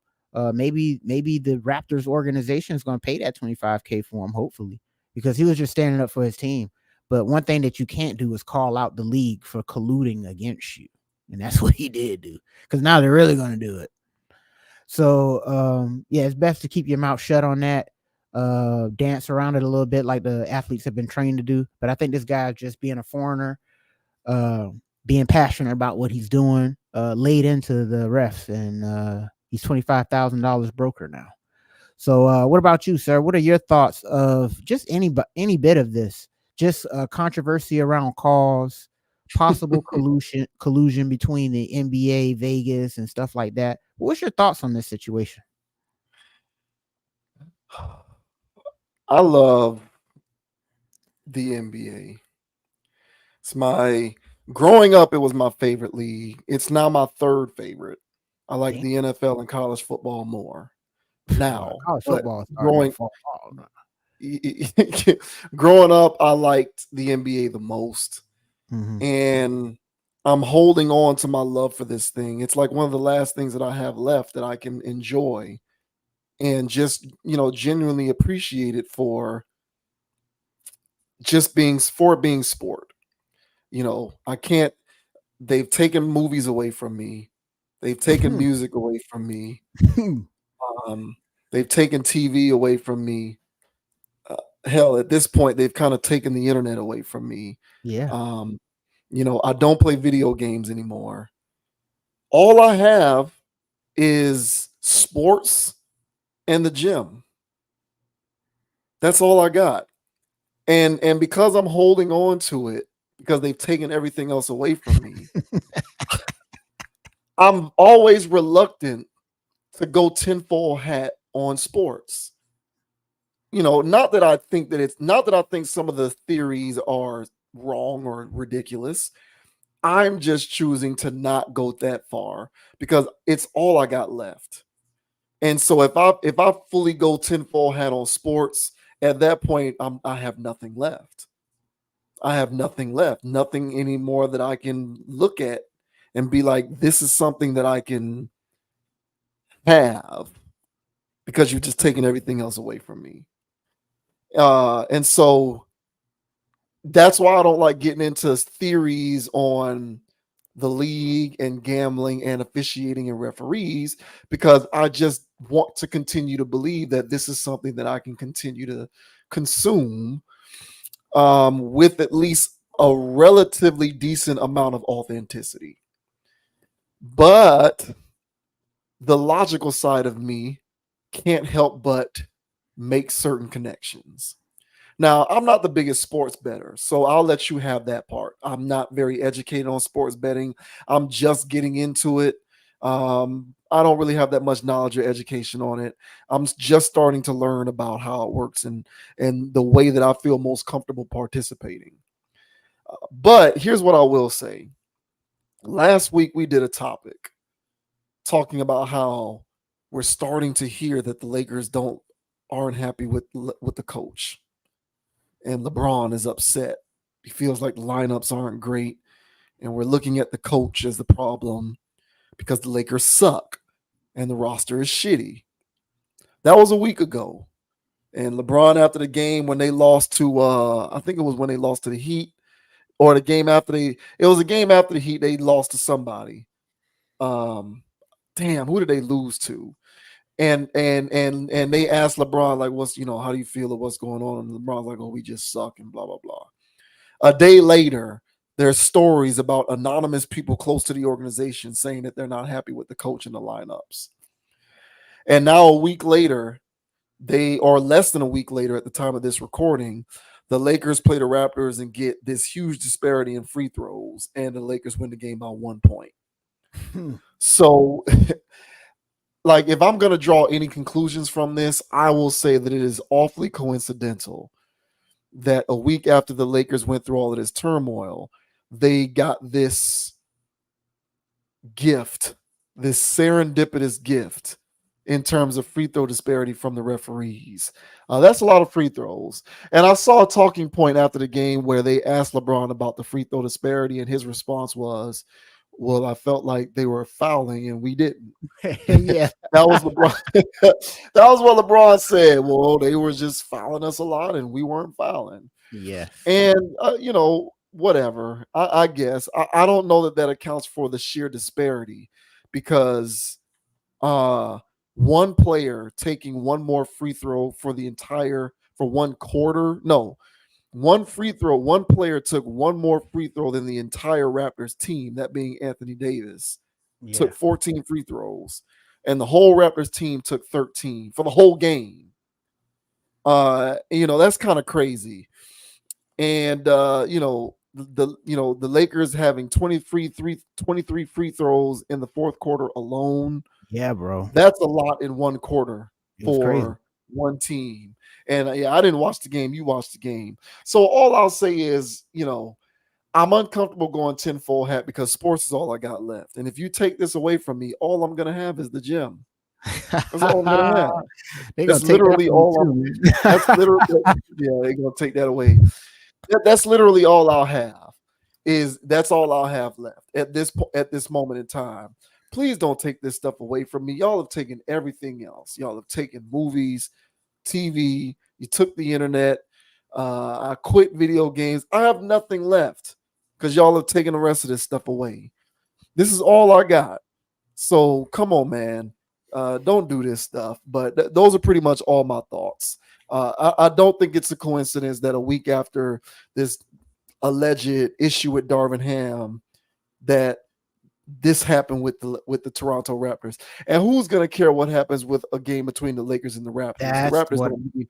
The Raptors don't mean anything when it comes to the East or the playoff or the championship picture. So who cares what happens with a random game in January with the Raptors, right? That's what it's. So it can fly under the radar and no one has anything to say. But just don't take this away from me. This is literally all I got left. Hey man, I ain't trying. Hey, listen, I ain't trying to put no hat on you, bro. I'm just trying to, you know what I'm saying? I'm sitting here watching it. And one thing that the league gonna realize, because when I be on TikTok, there's sports betting accounts, that by their optimizer or whatever. But they be posting stuff about some of these games where some wild shit be happening, where the over under is like this, and then some wild shit happened. I forgot what game that was. Goddamn.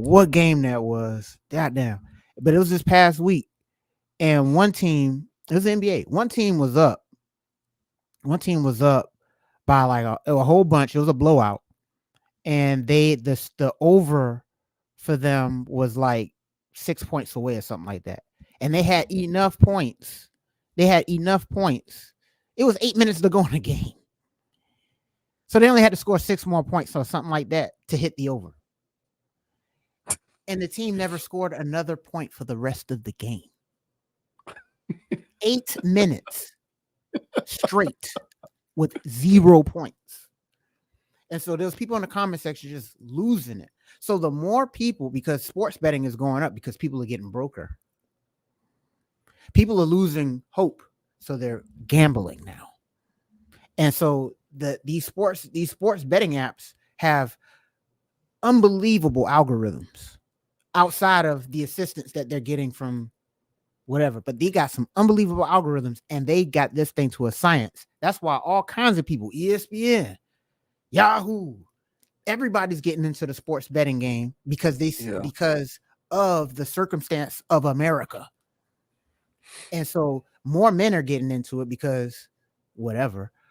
It's not like sports betting hadn't been around before, but I think there's also a thing due to circumstance. It's the lottery.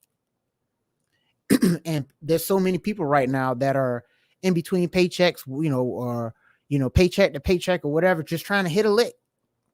Sports gambling. So there's a lot more people getting involved and investing in it because there's more platforms and stuff like that available and all this other good jazz. But I say all that to say is that there's going to be more of an eye on this stuff now. People are going to see a lot more of this BS that go on. And honestly, if the game is being called down the middle, I don't see how a discrepancy can exist like that, unless there was some favoritism going on. And so, yeah, man, sorry, dude. You know what I'm saying? The narratives have been written, and as a Heat fan, bro, objectively, we were getting slaughtered by Denver. The refs were trying their hardest to make the games competitive for us. They were helping us. And I'm sitting there like, bro, I can't even enjoy this game for real because they keep calling these ticky-tack calls on Denver. But then Denver whooped us and the referees last year. So in order for you to, because they still can't beat that, I don't think. So you got to beat the referees, the spread, and the other team if it comes to that. So yeah, man, the league does what it does. This guy had enough. He called it out. I loved it. More people aren't going to do that because of these outrageous fines. But I'm proud he said this. This will forever be a rant that gets compiled with what's that guy name from the Colts? Mora. They're talking about playoffs. Yeah. The guy from Oklahoma State, come at me or whatever he said. This is going to go on. Yeah. Yeah. So this is going to go in the all-time coaches rants. But I felt like Mike Singletary. Can't coach him. Can't win with him. Can't coach him. Can't win with him. We let him off the hook. What was that? What was his name? Something Green. Dennis Green. Denny Green. Yeah. Yeah. It's gonna live in infamy. Yeah, and there's another one I'm forgetting one too. Oh, Herman Edwards, you play to win the game. Yeah. Hello. Yeah. Yeah, I'm about to watch a coach rant thing, but he's gonna get tossed in there, man. And I'm gonna forever use this for my tinfoil hat conspiracies archives. So yeah, man, this was great. I loved it. All right. Yeah. I'm just saddened by this. I hear all of that. It's just this is the last thing I got. Hey, man, I can't watch movies anymore because they throw these socio-political messages all in my face. Can't listen to music anymore because it's all about selling box, buying box, and wasting money and shooting people. Can't watch TV shows anymore because there's always got to be, some questionable content in there. There's always got to be. You trying to get canceled right now? I don't care. They always got to put man on man nude love scenes in every TV show now. Hey, man. Hey, I can't stand this. I can't stand this stuff. That's the wave, bruh. Yeah, you got D Wade getting inducted to the Heat Hall of Fame with his painted fingernails. Oh, I can't stand all of this stuff, man. They're really just trying to take everything away from me, and I'm tired of it. Sorry, I'm tired of it. Sorry, Grandpa. It's over for you, man. Yeah. All right, we're done. I'm upset now. I'm done. Come on, man. Let's do it. Another stream in the books. Conscious Approach, JV Wins, Dogon SS. You already know the usual channels. Instagram, Con Approach, CONAPPROACH. Instagram, JV Wins, JVWINS. Check out the Facebook page. Like, follow, leave a comment.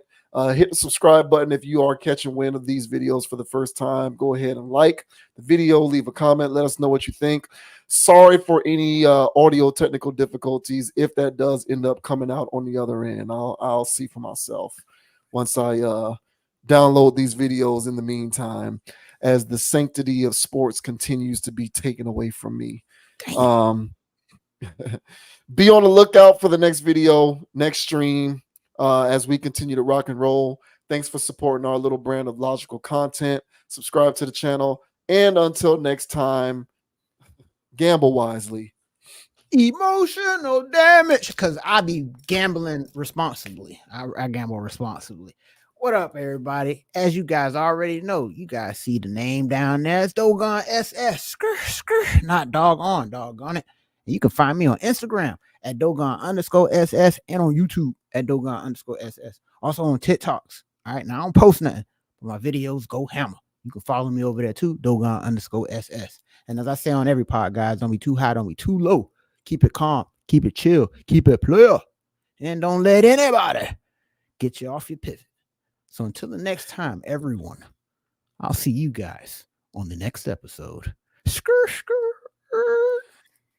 Shouts out to Sub Foil Games. He came to your defense on the Chameleonaire tip. So apparently I'm in the wrong when it comes. Apparently I'm in the wrong with Chameleonaire. Hey, do your homework. That's all I'm gonna say. Just do your homework. He said you spoke up for him, so I'm tripping on Chameleonaire. My bad. Sorry.